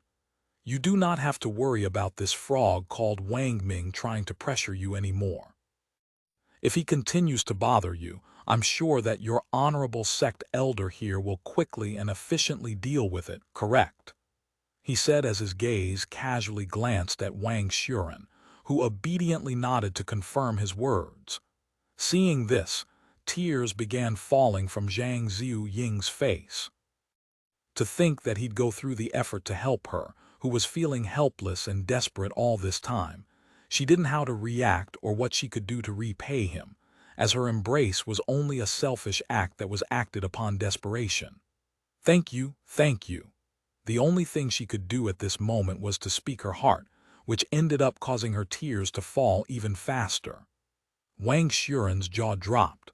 Although she understood the situation, she was still puzzled as to how it came to this point. Thank you for listening to the story on KevinAudio.com Chapter 65 Who Did It? A few moments later, when Zhang Ziying finally calmed down, Su Yang returned to doing business with Wang Xuren.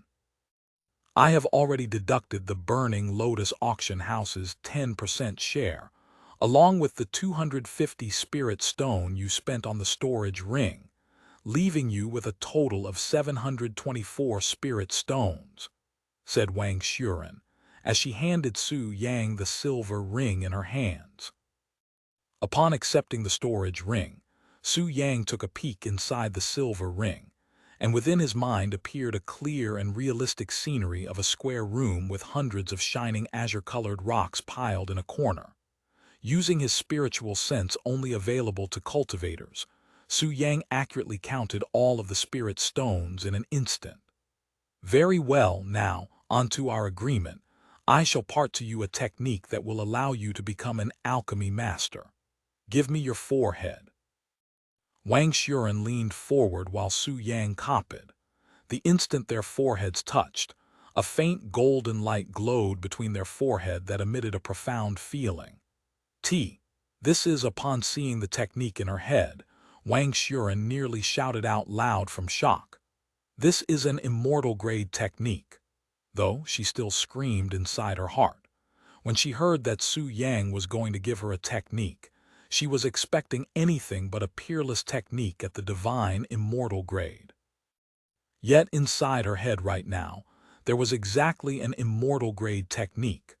Furthermore, not only the immortal grade technique, but he also gave her the complete recipe for the profound advancement pill along with a few other recipes. After Su Yang finished transferring the technique to her, Wang Xuren stared at the empty space in front of her with a dumbfounded expression, looking like a frozen statue. A few moments later, when she finally returned to her senses, Wang Xuren stood up and walked beside Su Yang just to bend her knees to kowtow to him. "Disciple Wang greets master," she said loudly. Her actions bewildered Zhang Ziying, who has never witnessed a sect elder kowtow before, much less a sect elder at her own sect. "When did I become your master?" Su Yang asked with his brows raised. The act of passing down a technique to another individual is also considered an act of acceptance between masters and disciples, hence why Wang Xuren decided to accept Su Yang as her master when he parted her a technique that she considered as peerless and priceless. "Get up. I did not give that to you so you can become my disciple," Su Yang quickly reminded her, who was clearly still affected by the shock of seeing an immortal-grade technique. Hell, even the pill recipes alone were almost enough to send her into a coma, let alone an immortal-grade technique that would create great chaos within the world if they found out. Wang Xuren smiled bitterly when Su Yang rejected her. Because of his extensive knowledge regarding alchemy, she really desired to become his disciple. But alas, if he does not want to accept her, then there was really nothing she could do. "Don't forget about our agreement, Wang Xuren, and most importantly, do not disappoint me." "Yes." Wang Xuren suddenly realized that she has yet to hear his name after all this time. "What's esteemed guest's name again?" she asked in an embarrassed manner. "Su Yang," he replied. "Su Yang." Both Wang Xuren and Zhang Ziying simultaneously mumbled his name. "My business here is done. If you need to find me, come to the Profound Blossom Sect. However, if it's not urgent, I will make you learn that I do not like to be bothered by small things." "I understand," said Wang Xuren. After she said that, Su Yang turned to face Zhang Ziying, who was looking at him like he was a dazzling hero. He then retrieved a large handful of spirit stones from his storage ring and approached her. "Esteemed guest," Zhang Ziying cried out when he suddenly shoved a handful of spirit stones into her embrace.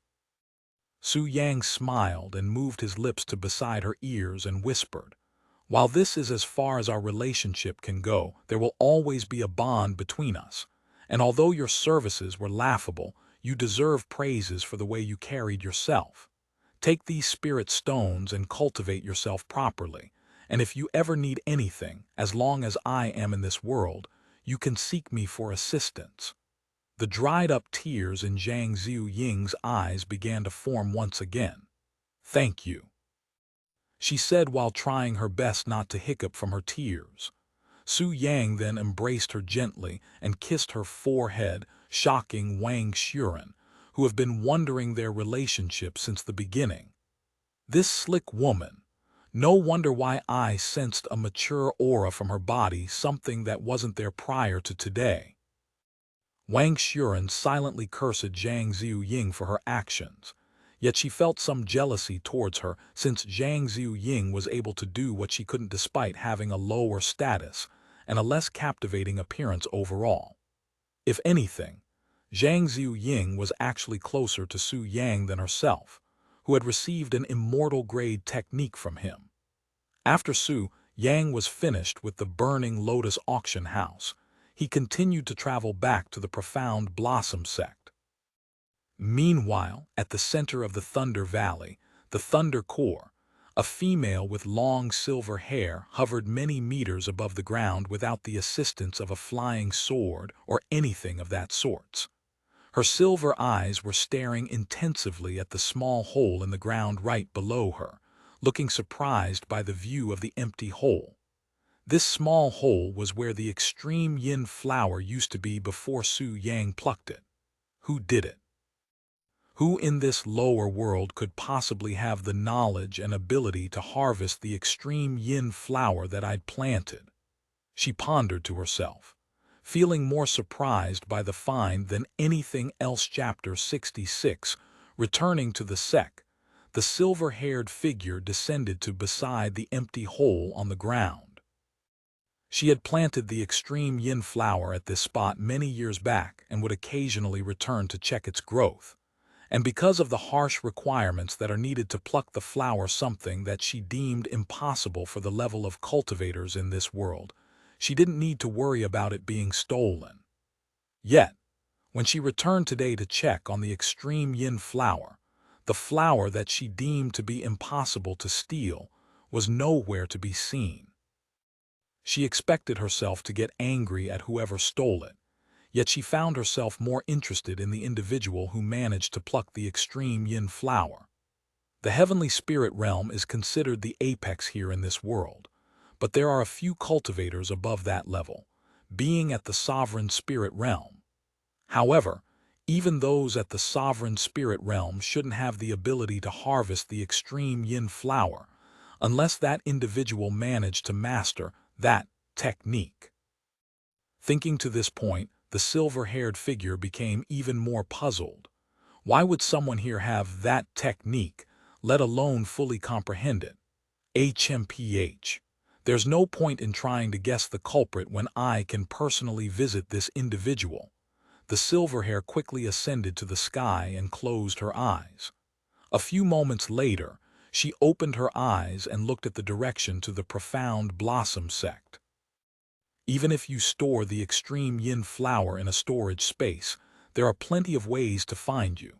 The silver-haired figure began flying towards the direction of the Profound Blossom Sect, looking like a real fairy in the sky.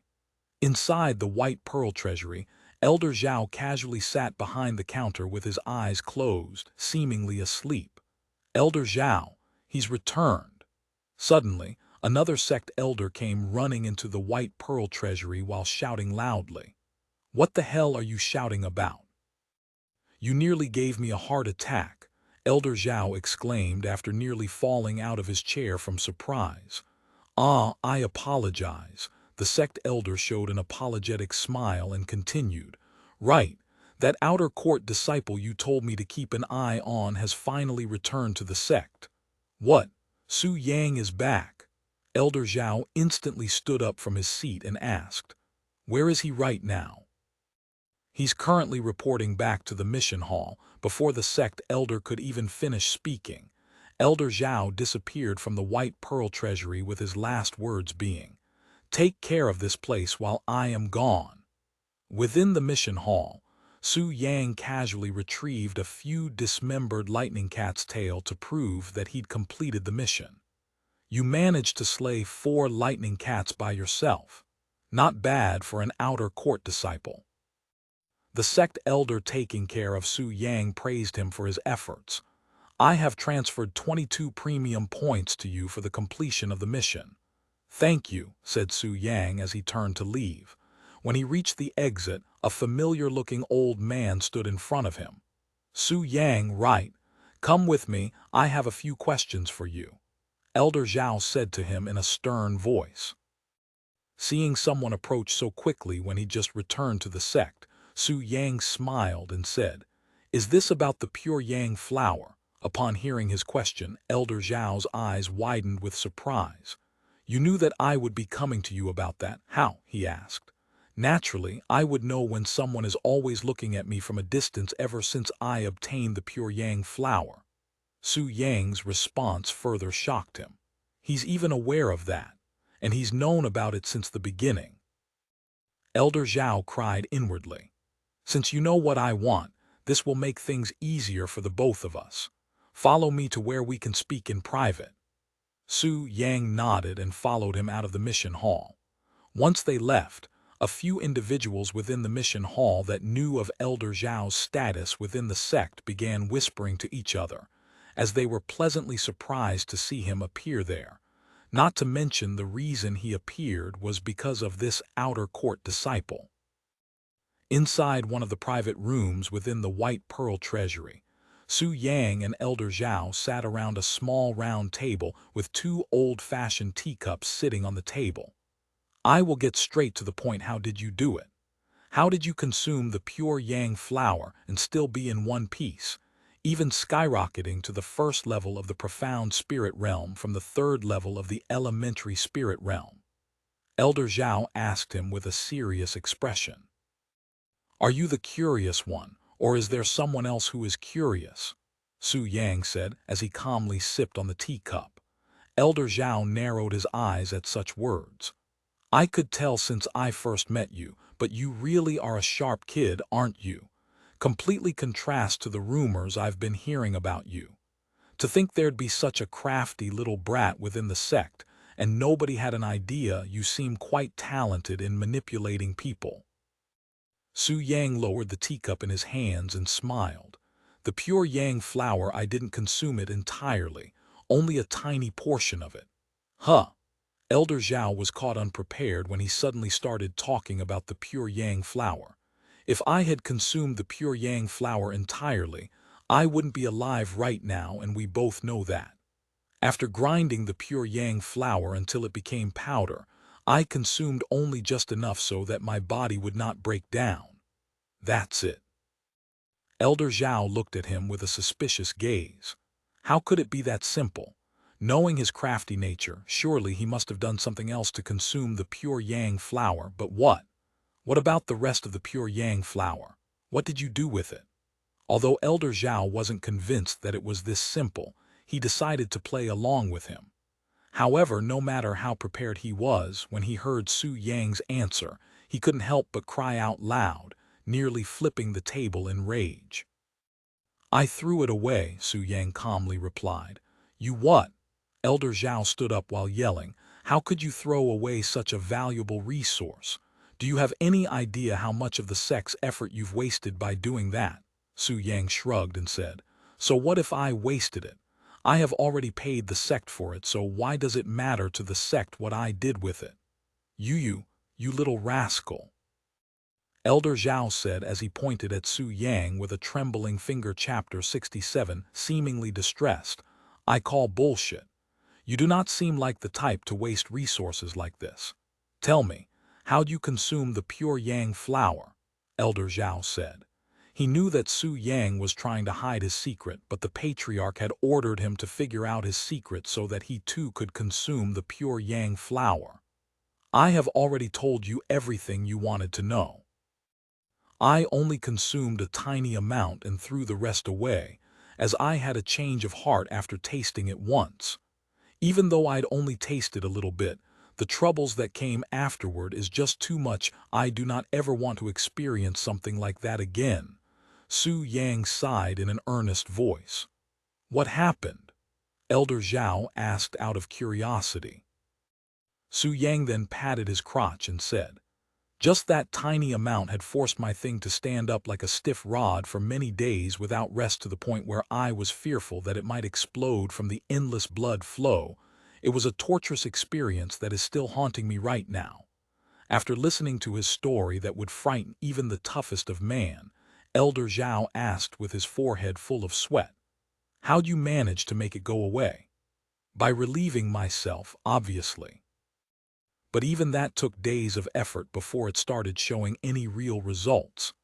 By now, Elder Zhao's eyes were wide open with shock. Su Yang had to spend days relieving himself. Why didn't he just go find a partner to help him relieve his pain?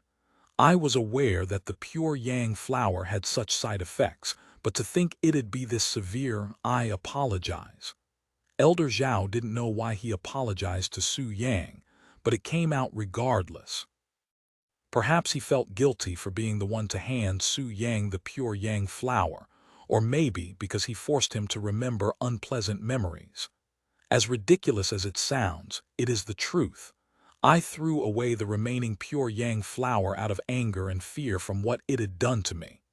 Su Yang said in solemnness, and he continued, Whether you believe it or not, that is not my problem. I have told you everything I know, so I will be taking my leave now. Just as Su Yang stood up and prepared to leave, Elder Zhao stopped him and asked, Now that you are at the profound spirit realm, will you be taking the inner court disciple exam? Naturally, Su Yang replied as he stepped out of the room, leaving Elder Zhao to ponder about a few things. That rascal is really slick and mysterious. Not only was he able to act so calmly when in my presence, but he also had the guts to lie straight to my face. If only his surname wasn't Su, fuck. Elder Zhao cursed loudly, his face feeling an invisible heat, almost as though someone had recently slapped him in the face. To think that he'd allow a mere disciple to leave so easily after being taken as a fool, it felt worse than a slap in the face. Right after leaving the White Pearl Treasury, Su Yang traveled to the medicine hall, where he was warmly welcomed by the medical disciples there. Junior apprentice brother Su, it feels like it has been forever since I last saw you. Junior apprentice brother Su, where have you been for the past week? Do you have any idea how quiet it has been around the sect without your presence here? Su Yang was flooded by the sisters upon arrival. Everybody there seemed to want to speak with him, everyone except a single young lady, who was sitting in a corner and staring at them with an annoyed expression. Gee, why'd he have to come back? I was just beginning to forget about him, too. The disciple named Xiao mumbled to herself, feeling irritated just from seeing Su Yang's face. I am here to see Elder Lan. Is she here right now? Su Yang suddenly asked them. When he mentioned Elder Lan, the place there quickly became quiet. Ever since Master went to speak with the patriarch, she has locked herself in her room and would refuse to come out. Su Yang raised his eyebrows upon hearing the news. What happened while he was away? Let me try speaking to her, and I will see what I can do. Inside her room, Lan Liking sat on her bed in the lotus position, silently cultivating. Ever since the talk she had with the patriarch, there has been at least a dozen sect elders that had approached her with the intent to become partners. And since every sect elder within the sect was aware of her desire to remain alone, the unusual occurrence was most likely due to the patriarch pulling a few strings from behind the scenes. However, Lan Liking wasn't willing to allow herself to be pressured by the situation, so she decided to enter closed cultivation until a certain someone returns to the sect. Suddenly, the door to her locked room opened without any warning, causing Lan Liking to snap open her eyes. Who dares? She stood up and grabbed the sword that was by the bed and faced the figure that slowly walked into the room, her heart beating erratically. However, when Lan Liking saw the handsome face of the intruder, her eyes widened with surprise and joy. Is this how you greet your partner who has been gone for only a few days? Su Yang said with a smile as he walked into the room. Su Yang, you're back. Lan Liking threw the sword to the side and directly jumped at him. Seeing her unexpected actions, Su Yang opened his arms and welcomed her beautiful figure into his embrace. When he hugged her, he instantly noticed the changes in her body. You have lost weight. Su Yang's voice was gentle when he spoke to Lan Liking, yet inside his heart, there was a feeling of anger that was increasingly growing fiercer the more he realized the stress Lan Liking had to experience while he was away. In order for her to have lost such a noticeable amount of weight, and in such a short time at that, she must have really been distressed about something. Tell me what is troubling you, and I will immediately deal with it, he said to her in a low and assuring voice. Chapter 68. Comforting her worries. After Lan Liking calmed down from being embraced, she began explaining the situation to Su Yang. She told him everything from her talk with the patriarch and how she's being pressured into finding a partner.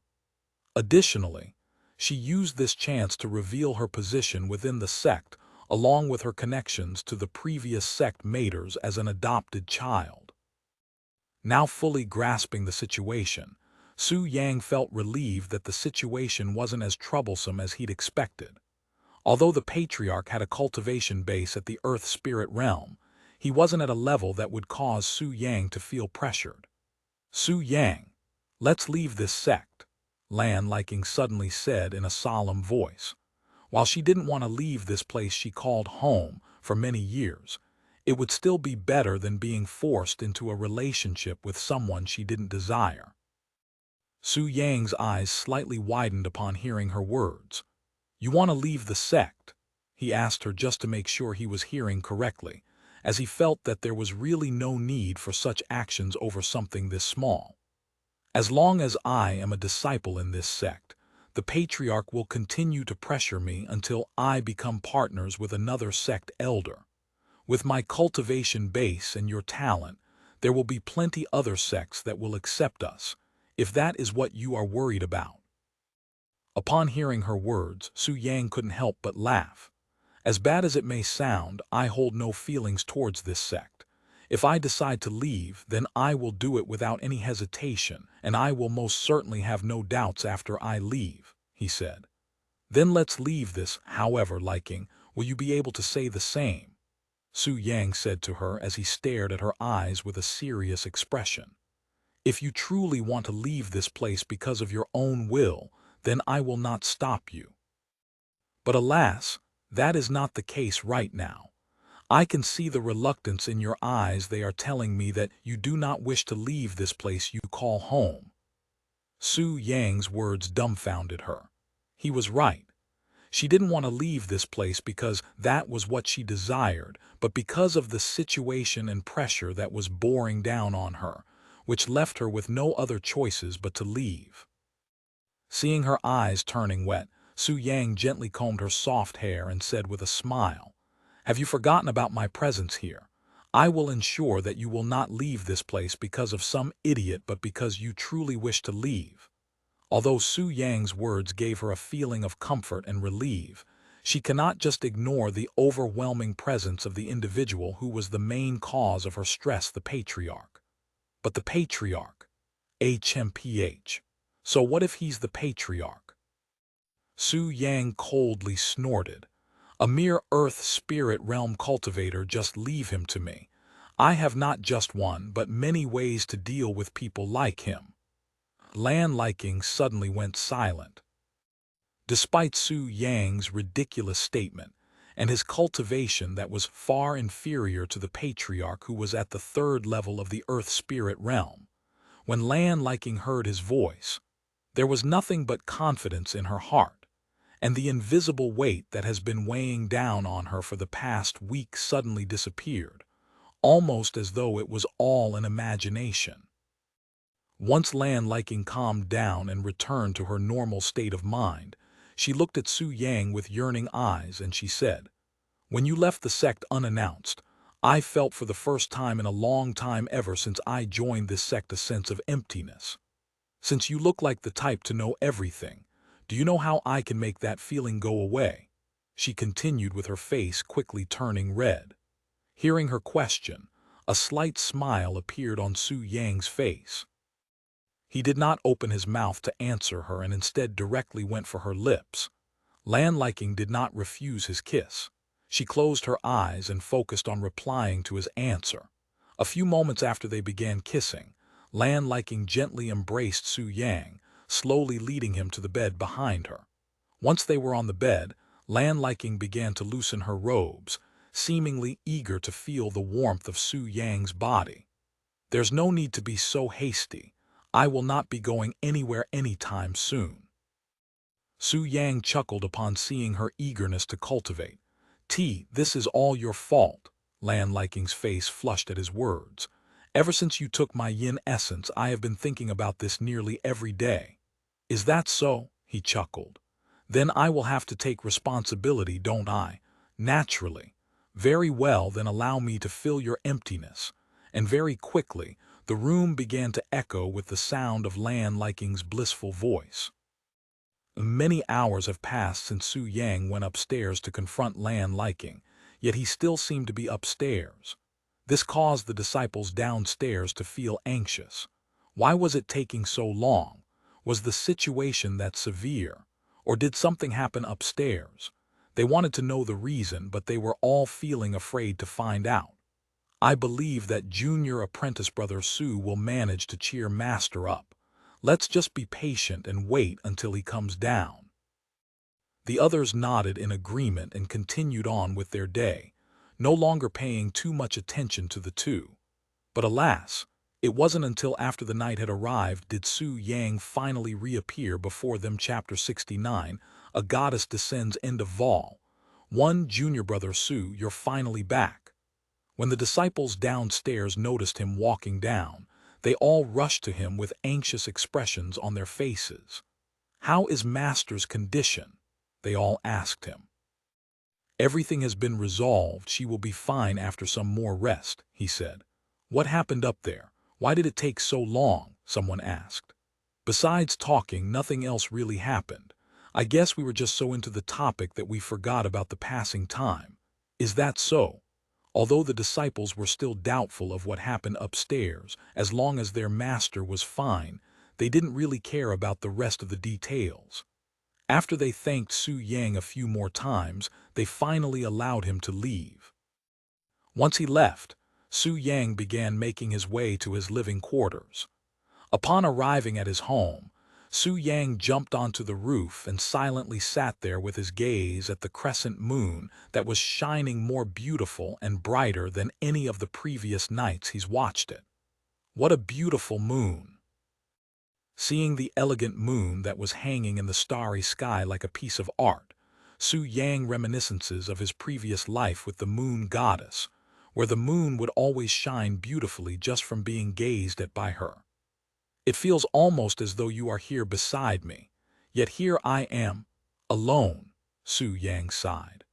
Whenever he would have the time or feel nostalgic, there would always be someone on his mind, as that was his only way to cope with the loneliness that was deep in his heart. Time slowly passed as Su Yang continued to gaze at the refined moon, seemingly lost in his thoughts. However, his dreaming was suddenly interrupted when a gentle and seemingly normal wind blew through the area. Sensing the wind, Su Yang pushed his thoughts behind his mind and stood up. He then started to look around the place, looking as though he was searching for something. However, a few moments later, when he cannot see anything out of the ordinary, he began speaking loudly to the air. Although I cannot see you, nor am I able to feel your presence, I can sense your profound gaze staring directly at me. Completely silence. I know you can hear me. Again, no reply. Who are you and what do you want from me? Su Yang tried again. Still no answer. If there were other people to witness his actions right now, they would surely be convinced that he was crazy. By now, Su Yang was feeling wary, even troubled.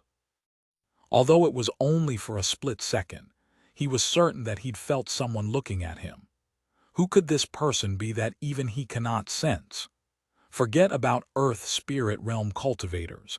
Even those at the heavenly spirit realm would not be able to escape his extraordinary senses that were further improved by the all-seeing celestial eyes technique. His all-seeing celestial eyes not only allowed him to distinguish beasts with monster cores from those that don't, but they also increase his senses by many folds, allowing him to see and sense things that are normally impossible for someone at his level of cultivation. Somewhere behind the night clouds, a silver-haired figure stared at Su Yang with eyes, feeling astonished by his profound senses.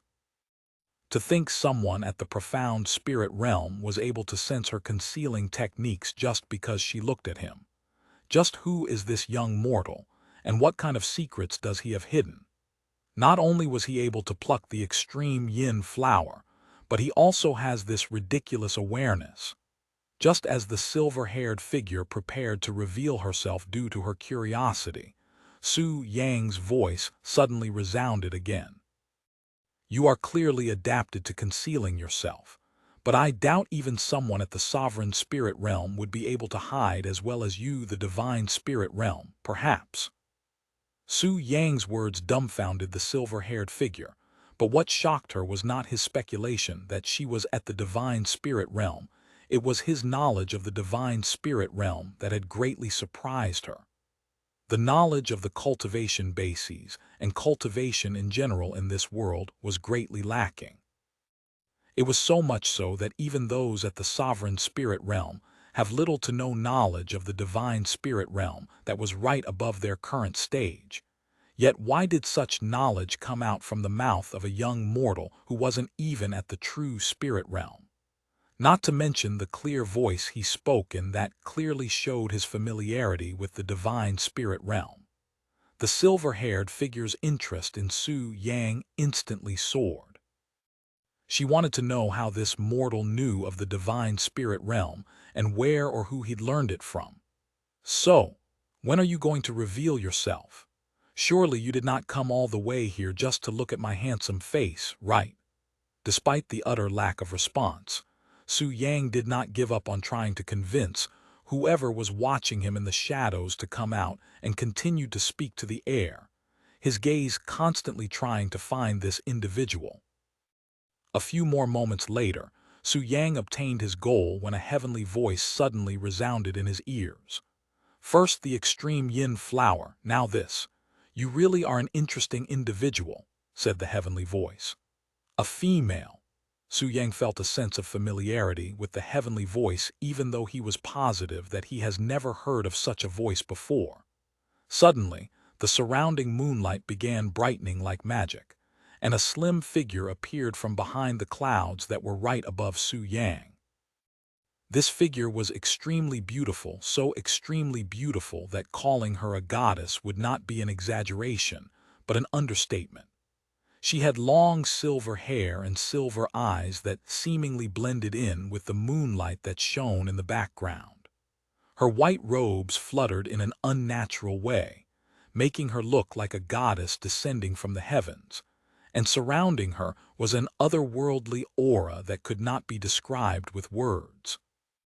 When Su Yang first saw the peerless face of this figure, his eyes immediately widened with shock, and his heart throbbed like war drums at war. Why, Yuihai! The image of the moon goddess suddenly appeared in his head, as she also had silver hair and silver eyes just like this flying individual. However, after taking another look, Su Yang quickly threw away that thought as they were only similar looking. No, that's not Yuihai, but I feel like I have met her before. Suddenly, looking as though he was enlightened, the figure of another individual appeared in his head, but unlike the mature moon goddess, this figure was much smaller. Impossible! Su Yang didn't want to believe it at first, but as doubtful as he was with his own speculations, the more he looked at this silver-haired girl's face, the more resemblance he found her with the individual in his head. "Ku," he mumbled in a dumbfounded voice, which was very clearly heard by the silver-haired figure. "What did you just say?" The silver-haired beauty instantly halted all of her movements the moment she heard Su Yang's mumbling, her face full of shock and bewilderment. However, almost an instant later, she frowned and released her entire cultivation base and directed it at Su Yang, who was unable to protect himself from the tyrannical pressure, causing him to cough up a mouthful of blood. "Who are you?" she exclaimed loudly, her gaze filled with cautiousness. "Are you someone from the four divine heavens? Did the sacred moon palace send you here to come after me? Answer me right this instant, before I start tearing your limbs and force you to talk." The silver-haired beauty had expected Su Yang to begin begging for his life and reveal his identity after her threats, but shockingly, Su Yang did not do any of that and instead stood there with a profound smile on his face that was still dripping with blood. When the silver-haired beauty noticed his gaze that was staring at her with affection and joy, a weird feeling arose inside her heart, causing her to unconsciously weaken the pressure on him. "Answer me. Who are you and how do you know my name?" she repeated, her voice filled with uncertainty. Hearing her question again, Su Yang straightened his back and clasped his hands behind it. "Who do you think I am, little Ku? Although my appearances may have gotten younger, I shouldn't look that different from the me in your memories. Perhaps a few slaps on your buttocks will help you recall," he said to her in a tone that was different than any tone he has spoken so far. The silver-haired beauty named Ku suddenly trembled violently. She stared at him with a wavering gaze and her lips slowly moved. That tone, I impossible.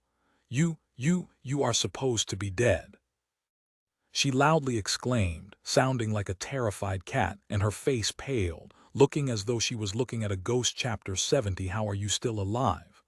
Ku staggered in midair, feeling as though the entire world was spinning. "Why, you can't possibly be alive. That is impossible," she repeated, her voice filled with disbelief and shock. Su Yang found her statement quite interesting. Why would she say that he was dead? After all, I have seen your lifeless body with my very eyes." She continued, dumbfounding Su Yang. She had seen his dead body. How was that possible? "What do you mean by that you saw my dead body?" he asked her with a frown. 2,000 years ago, you were announced dead, and I had even attended the funeral. That was also where I witnessed your lifeless body within the casket with my very eyes. Su Yang didn't know what to think of the situation. If she really saw his dead body, then what about his current body that looked exactly the same as his previous body? And where did that supposedly dead body come from? Surely, it can't be real, right? Or was his current body the fake one, and his real body had long collapsed? More importantly, what did she mean by 2,000 years ago was when she attended his funeral? Could it be possible that over 2,000 years had passed since he left the eternal retribution cliff? Even though to him it felt like an instant. However, as doubtful as it sounded, that explained why she, who was only a little girl when he'd last seen her, become so developed and mature-looking. "Why, you are farting.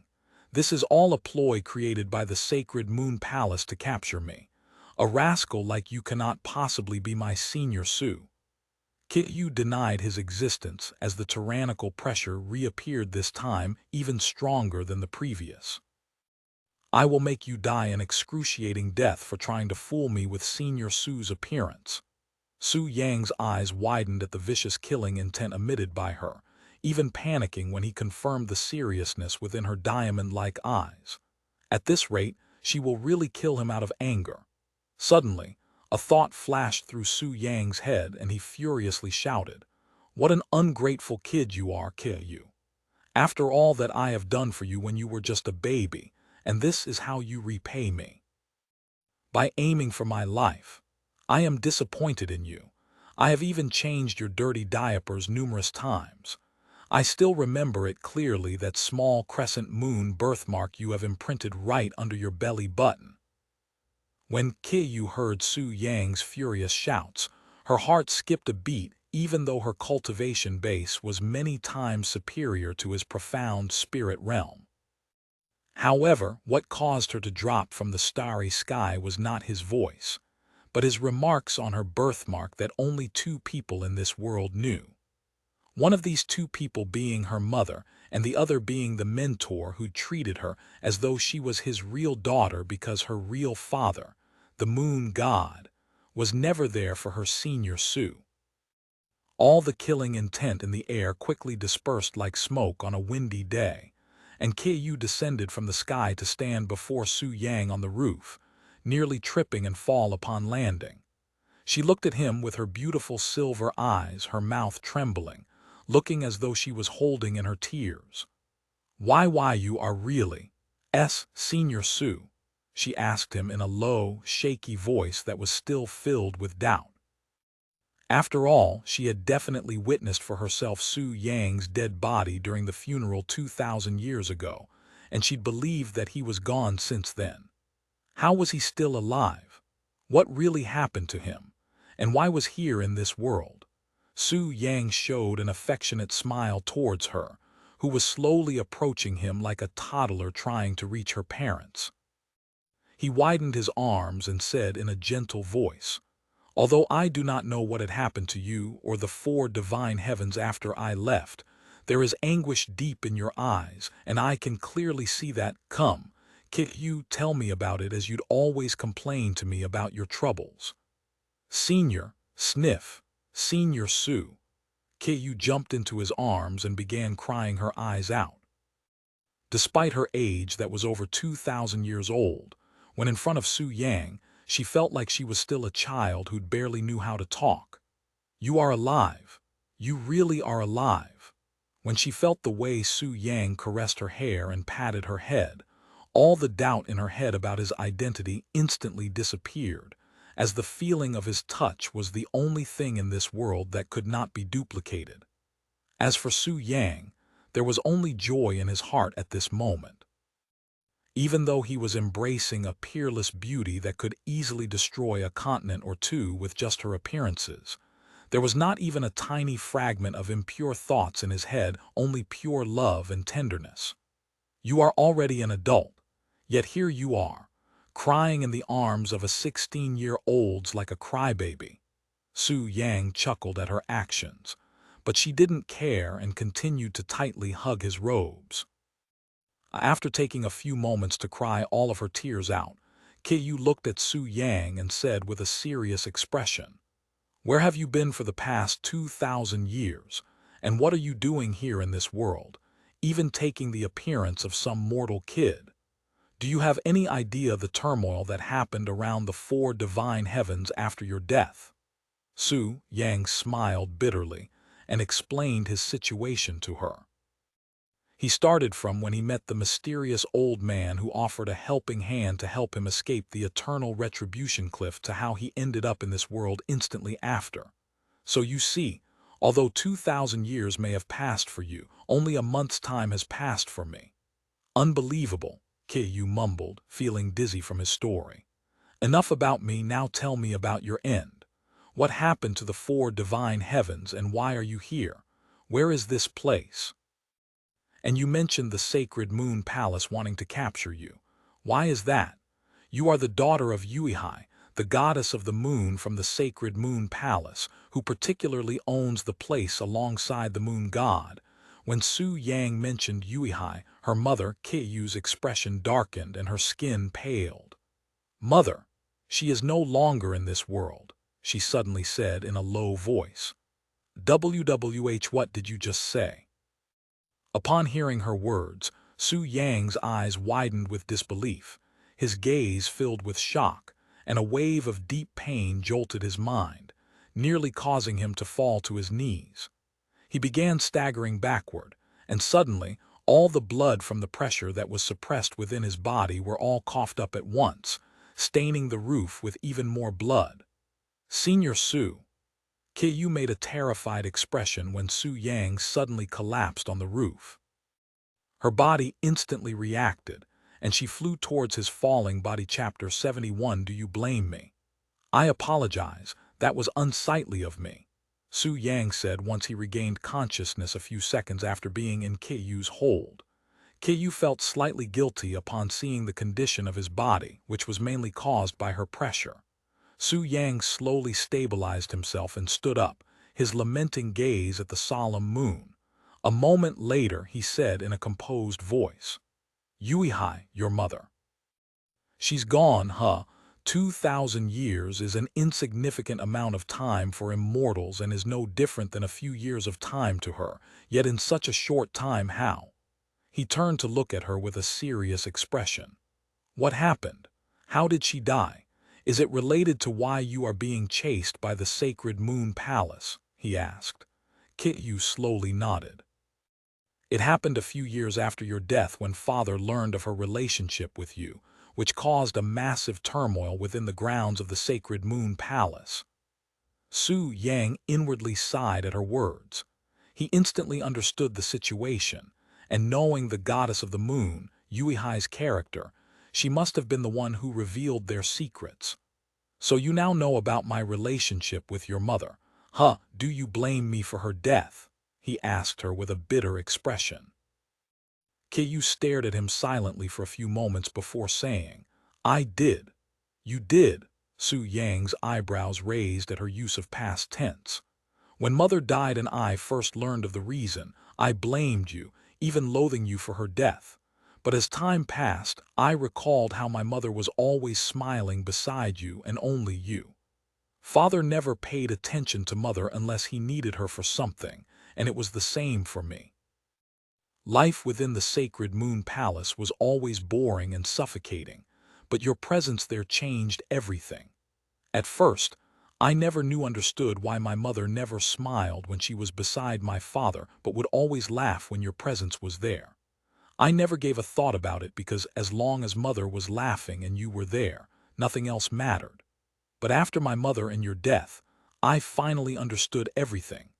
Kyu stared at Su Yang's trembling eyes with a clear and meaningful gaze.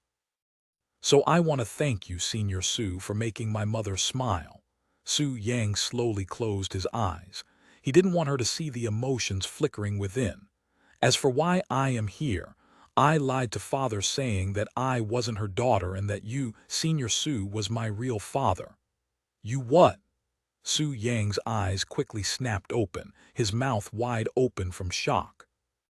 Because of that, I am now being hunted by the sacred Moon Palace, she said with a bashful smile, with not even a single hint of regret in her tone, even looking proud of her decision. Why would you do that? Now the entire sacred Moon Palace will hunt you down until you die, Su Yang said with a huge headache. Because I wanted him to feel pain for killing Mother. I do not have the strength to avenge Mother even now, nor do I have any authority within the sacred Moon Palace, so I did what I did. I had planned on leaving the place anyway, so I might as well leave while knowing that I managed to make that bastard feel like shit. After all, what better way to make someone puke blood than to tell him that his child isn't actually his, she said with her nails digging into her skin, her eyes radiating killing intent. Aya, what a silly girl you are. Su Yang sighed deeply. Although her method was effective and had definitely dealt some serious and irreversible damage to the moon god, how did she plan on surviving this harsh world by herself without her family's background? How long has it been since you left? He asked her. About 1,500 years. What cultivation base are you at right now, and how much has your cultivation base advanced since then? The third level of Divine Lord Realm, and it has barely advanced since I left. Aya, and you plan on avenging your mother. At this rate, you will die from a natural death before avenging your mother. B, but I have you now, Senior Su. And did you also plan to meet me, who is supposedly dead, here today? He asked her with narrowed eyes. Yu instantly went quiet. A few moments later, she said, I am aware that I had acted too rashly, but what else am I supposed to do? Continue cultivating myself in the sacred Moon Palace until I have enough strength to avenge Mother. How long will that take? Millions of years. I cannot wait that long. I left the place with everything on the line, hoping that I would encounter a miraculous event that could help me. And today my hopes have been realized by meeting you, Senior Su. Su Yang sighed at her words. Forget about avenging your mother, Yu, he suddenly said, dumbfounding her. Why? Aren't you also angry? Don't you also want revenge? She asked, her face filled with puzzlement. Su Yang turned around and said in a nonchalant voice, Exactly why I am telling you to forget about it, because I alone will be enough to deal with the moon god. Yu's eyes instantly widened with shock. I said I will be taking care of the moon god, so you do not have to worry about him, he repeated, and he continued. However, don't misunderstand my intentions. I am not doing this for the sake of revenge. This is something more personal, he said in a profound tone. He then said to her, It's getting cold out here, let's continue talking inside. Yu nodded, following Su Yang into his room. Before I can return to the four divine heavens, I must know where I am first. Tell me, Yu, where are we, and why is the cultivation world here so lousy? Su Yang asked her after closing the door. Long story short, shortly after you died, many new and smaller worlds began appearing around the four divine heavens from seemingly out of thin air, and this world is probably one of them. The cultivation world here is lacking simply because this world is still new and developing. Probably. What do you mean by that? Well, before arriving here, I'd entered the ancient portal of the four heavenly realms without setting a destination. Aye. Su Yang sighed again, feeling like he was talking to a child who has been doing nothing but mistakes. How could she, who was over 1,000 years old at that time, keep making so many careless and dangerous decisions? Was he at fault, since he was the one who taught her everything as he watched her grow? The ancient portal of the four heavenly realms was a heavenly device that allowed people to travel from any of the four divine heavens to another.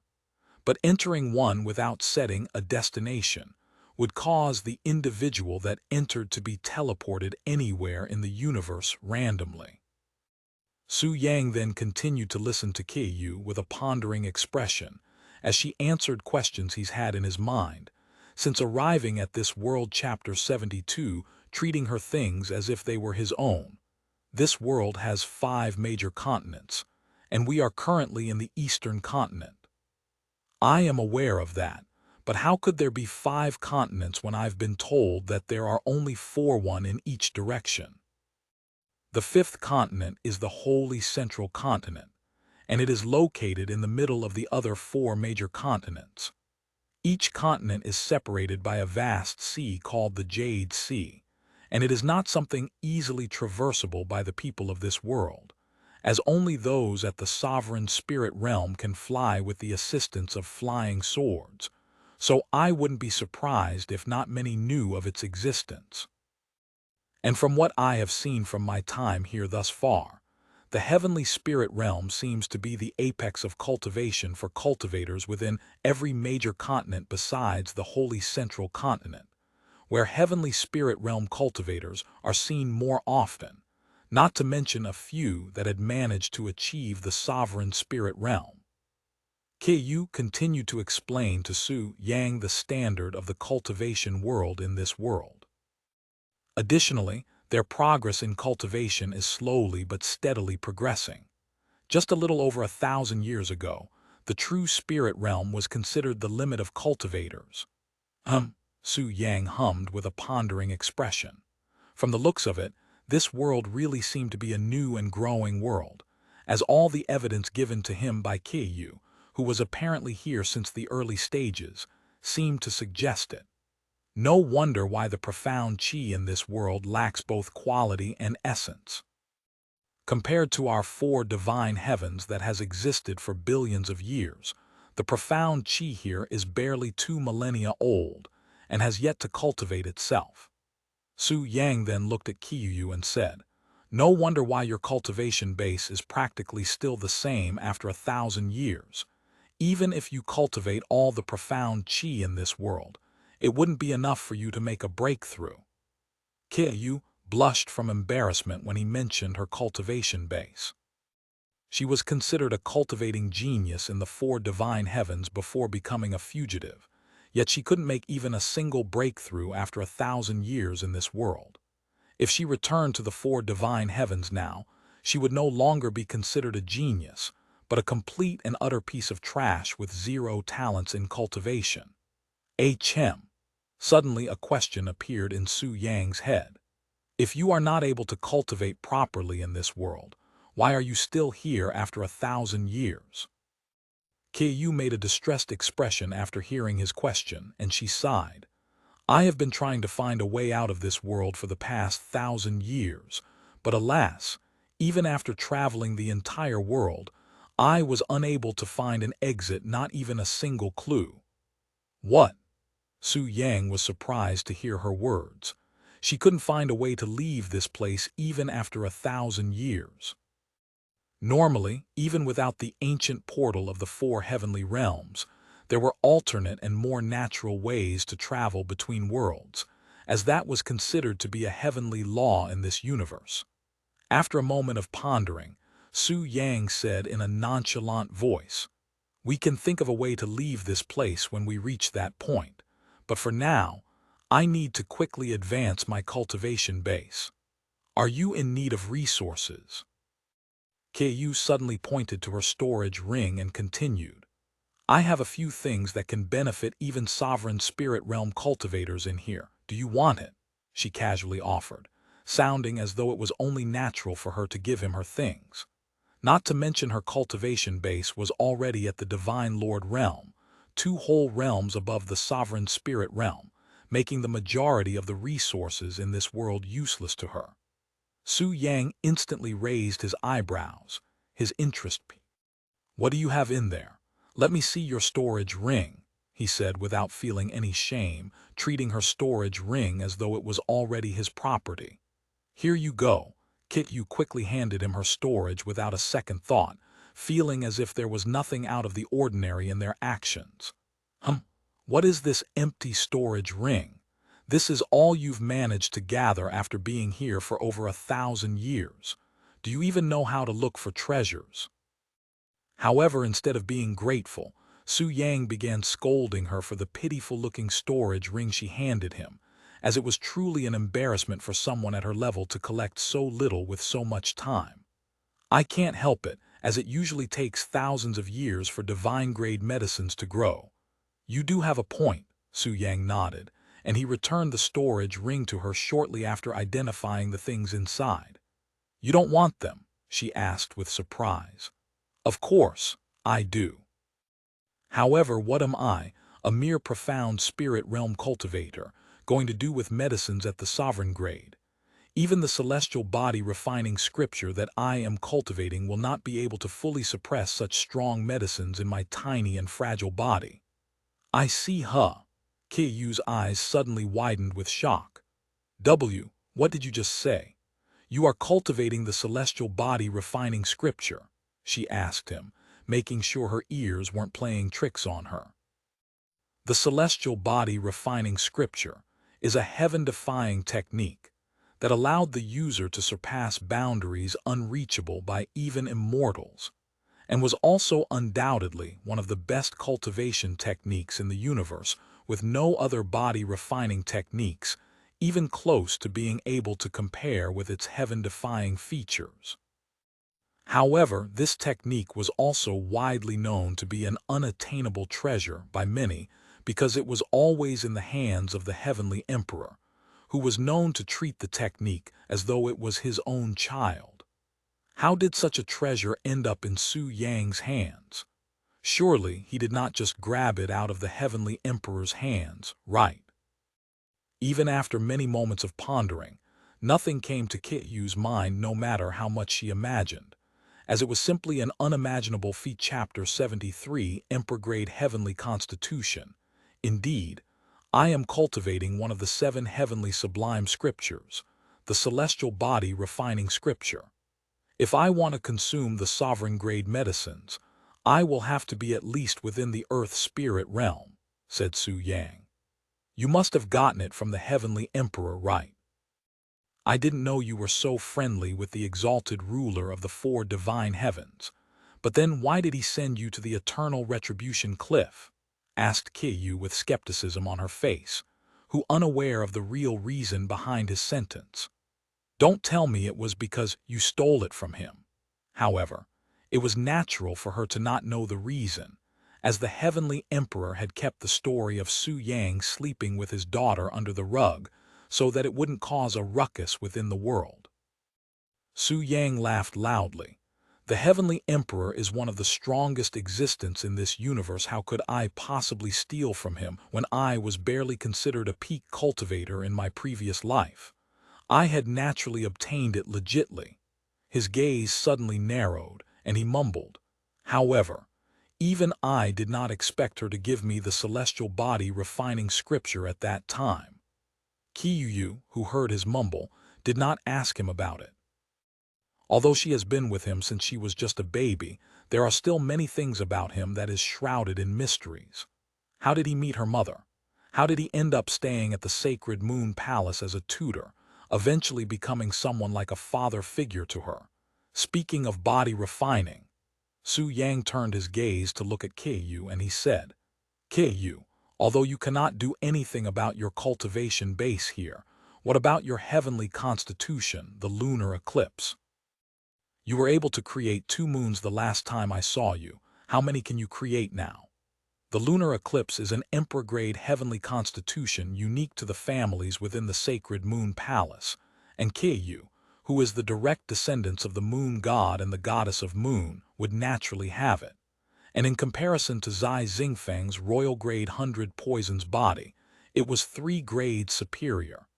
Kiyu felt a drop of cold sweat slide down her forehead as she heard his question. T3. She said in a timid voice. Only 3, Su Yang exclaimed loudly. What have you been doing for the past 1,000 years? And you are the daughter of Yuihai, who had one of the most powerful heavenly constitution within the family. I can only imagine the disappointed face she'd make if she were here. Despite the difference in their cultivation bases, Su Yang lectured Kiyu as though she was just a child. Kiyu lowered her head and received his lecturing without uttering a single complaint, as she was used to being lectured by him in the past when she'd screw up. And strangely, although she was being lectured by Su Yang, there was a smile on her face.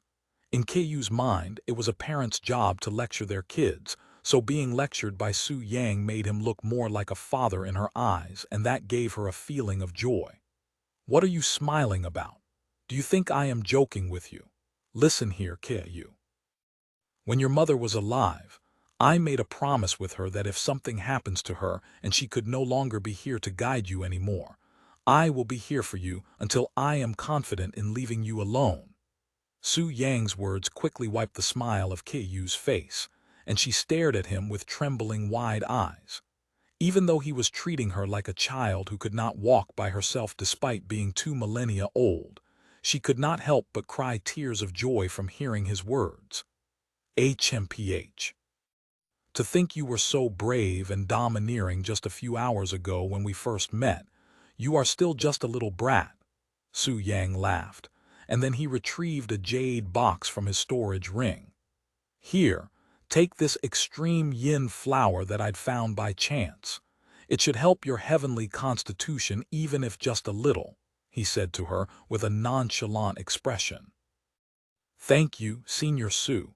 Keiyu, who was already aware that he had one in his possession, chuckled upon accepting the flower he'd taken from her without being aware that it was hers.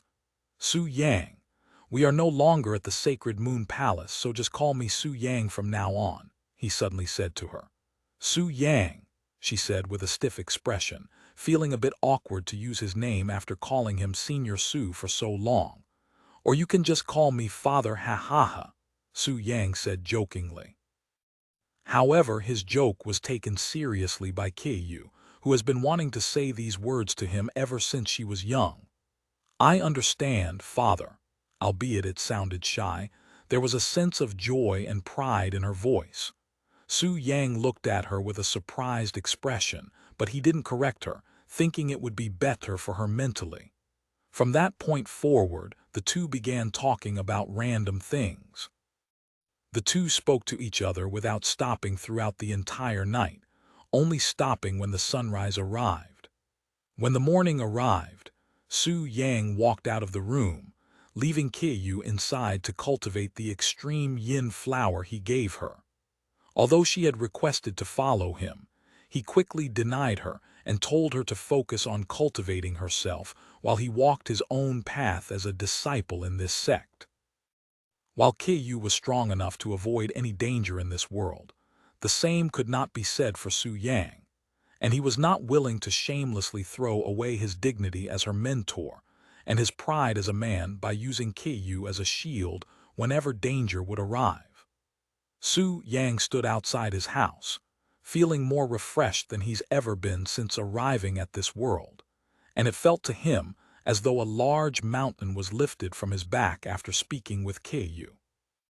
Then he began walking toward the center of the sect, where the examination halls was located, a place where outer court disciples go to take exams if they wish to become inner court disciples. Chapter 74 Inner Court Disciple Assessment. Once an outer court disciple advances to the profound spirit realm, they earn the qualifications to enter the examination halls, where they will undergo many assessments to prove if they have what it takes to become an inner court disciple or not. If they pass the exam, then they will leave the examination halls as a proud inner court disciple of the Profound Blossom Sect. Not only do inner court disciples receive more and better treatments than outer court disciples, but they are also allowed to enter the Chamber of Embrace, a place where the profound qi that gathers there are extremely rich, and inner court disciples would rent the place with their partner for as long as they can afford. The Chamber of Embrace, besides the extra support from the sect, is one of the biggest reasons every outer court disciple are striving to become an inner court disciple. Su Yang now stood in front of the examination halls. The examination halls was a single-floored octagonal building, with seemingly nothing out of the ordinary for its appearance besides its shape that looked like a Bagua symbol. When Su Yang walked inside, he was greeted by a large and spacious room with doors in every direction, and standing in the center of this octagon-shaped building was an elderly woman wearing the robes of a sect elder with some sort of jade stone in the shape of a ball on a stand right beside her. The sect elder didn't say anything when Su Yang walked inside the place. She only looked at him silently. "I am here to take the exam for the inner court," he said to her. "Put your hands on the stone of evaluation. It will determine whether or not you have reached the profound spirit realm," she said to him in a nonchalant voice. Su Yang nodded and approached the rock-looking thingy on the stand beside her, and he casually placed his hands on it. A few moments after he touched the stone of evaluation, the jade stone began glowing a green color brightly. The sect elder nodded upon seeing the green light emitted from the stone of evaluation, and she said, "I have confirmed that your cultivation base is within the profound spirit realm. Stand by for a moment until one of the examiners come to retrieve you for the exam." Su Yang nodded and began standing around. He looked at the 20 doors that surrounded this place and pondered what kind of assessments was required to be recognized as an inner court disciple. Was it an evaluation of strength? Perhaps it was a test of knowledge. Because the previous Su Yang never paid attention to these kinds of things, there were no memories in his head that could be of any help to him at this moment. After standing around for many minutes, someone finally showed up inside the examination hall. It was a charming lady wearing casual robes that did not belong to the sect, and her gaze emitted a profound feeling when her eyes met with Su Yang. However, when the sect elder noticed the face of the newcomer, her eyes widened with shock. What are you? You must be Su Yang. I am one of the examiners for this place, and I will be the one to see whether you have the ability to become an inner court disciple or not," said the examiner without stopping her steps, quickly overwhelming whatever the elder lady was going to say. Su Yang glanced at this charming examiner up and down, and he inwardly chuckled at his discovery. "Elder Wu, which one of these rooms are free at this moment?" the examiner asked the dazed sect elder, who quickly responded after hearing her voice. "They are all free to use right now." "Good, then we will use this one." The examiner then walked to one of the doors randomly and beckoned Su Yang to follow her. The sect elder named Elder Wu watched with astonished eyes as Su Yang entered the room with the charming examiner, her mind filled with many questions. What is she doing here at the examination halls and as an examiner to the boot? Elder Wu silently pondered as the door behind Su Yang closes. Inside the room that Su Yang had entered for his examination, there was only a single object in sight, which was a small bed with seemingly comfortable materials that looked more like a massage table than anything placed in the center of this small room. "This is..."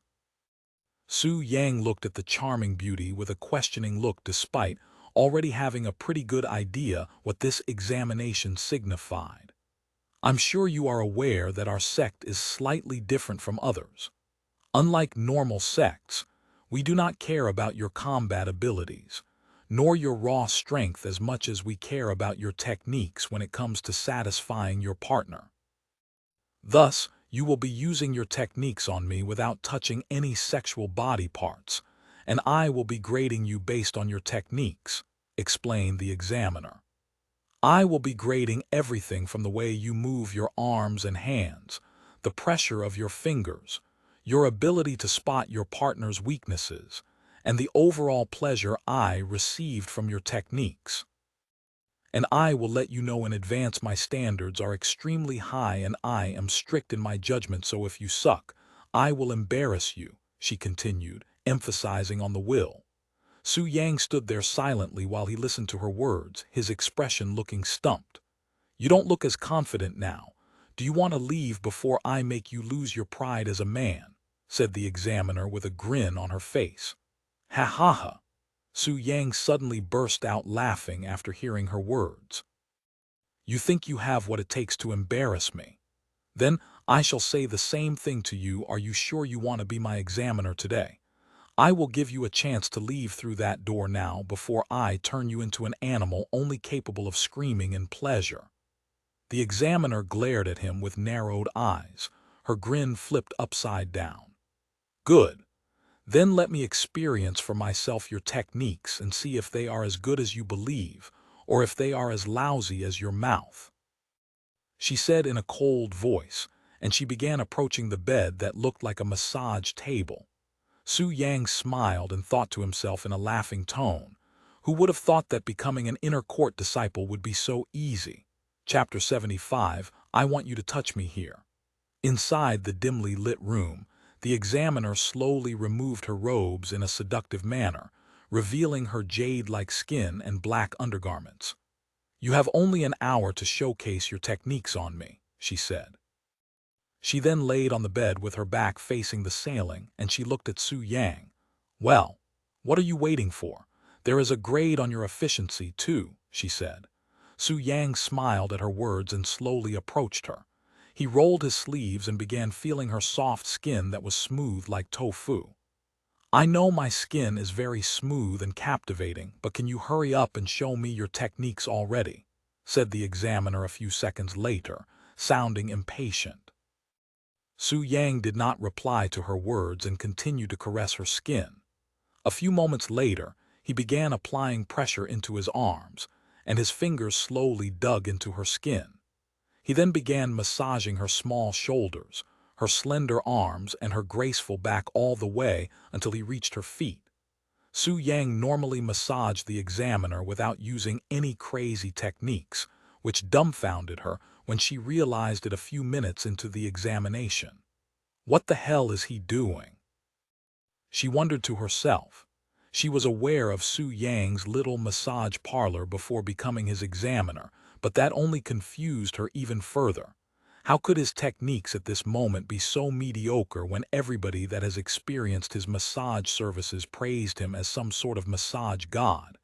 There was something wrong here, and he was definitely hiding his techniques. Is he purposefully holding back? But for what? Doesn't he want to become an inner court disciple? She asked herself. Unable to understand his thoughts, the examiner decided to wait a few more minutes. But alas, 10 minutes later, Su Yang still continued to massage her with mediocrity, and this angered the examiner who came here with high expectations. "After all that ignorance you show me this crap. This is no different than going to a normal massage parlor. What the hell are you doing? If you think these trash techniques for yours will be enough to qualify you as an inner court disciple, then you might as well just get out now," she angrily exclaimed. Su Yang chuckled upon hearing her words, and he said in a calm voice, "There is no need to rush this examination, as I still have plenty of time left to make you regret being my examiner today. But if you are in such a rush to turn into an animal, then I wouldn't mind helping you fulfill your desires." The examiner's expression turned cold upon hearing his words. He was actually looking down on her. If he knew her real status, he wouldn't dare speak to her with such an arrogant tone. "If you don't do it seriously from now on, then I will instantly fail you." "Very well." Su Yang began stretching his body, looking like he was going for a run. A few moments later, he stood before the examiner and gently pressed his fingers on her back with each of his 10 fingers at a different spot, and he abruptly pushed it into her skin. Wah tilde! The examiner suddenly felt an intense feeling of pleasure spread throughout her body, causing her to unconsciously moan. "What did he just do to me?" she cried inside her heart. The examiner was sure that his fingers were on her back, yet why did she feel pleasure all over her body? It felt as though Su Yang had more than a pair of hands touching her body at once. You are already feeling it, when I've barely put any effort into it," Su Yang teased, causing her face to redden. "I don't need your commentary, just continue doing like this." Another wave of pleasure assaulted her mind, this time stronger than the last, forcing another sudden moan to escape her mouth. Su Yang began pressing his fingers into particular spots on her body, each made with flawless precision along with the perfect pressure applied. Ah tilde tilde W, what is this? I have never felt anything like this before. The examiner continued to moan with delight, her body overwhelmed with tingling pleasure. However, the feeling of her body being consumed by pleasure did not lessen. As time passed, it only grew stronger. A few minutes into the real massage, the examiner suddenly said in a passionate voice, touch my other parts too, it is burning from the desire to be touched. HM, which part are you speaking of? I will not understand if you do not tell me clearly where you want to be touched, Yang said with a smug face. Here, I want you to touch me here, the examiner said as she pulled the black cloth between her legs aside, revealing her soaking wet pussy. But you said in the beginning that I am not allowed to touch any sexual parts. Yang began acting innocent in order to stimulate her. And I am now saying that you can. Hurry up and do it already. Feeling impatient and irritated by his attitude, the examiner grabbed Yang by his wrist and pulled it towards her bottom lips. Yang chuckled at her actions and began moving his hands. He started by rubbing her slippery lips with one hand, and with his other hand, he was pinching her aroused nipple on one of her large breasts. Ah tilde! The examiner screamed at the top of her lungs at the profound stimulation that assaulted her body. Furthermore, the pleasure in her body was so strong that within only half a minute since Yang started touching her vagina, she could already feel an intense tingling feeling appear in her body. This tingling feeling that was seemingly in her blood caused her body to tremble violently, and it quickly traveled across her entire body until it reached the area that was being rubbed by Yang. Tilde tilde tilde. She suddenly moaned at the top of her lungs, and a stream of sparkling water gushed out from within her body, covering almost the entire wall. Yang stood there silently with his gaze on the examiner's twitching body, and despite witnessing such a scene, his expression remained nonchalant.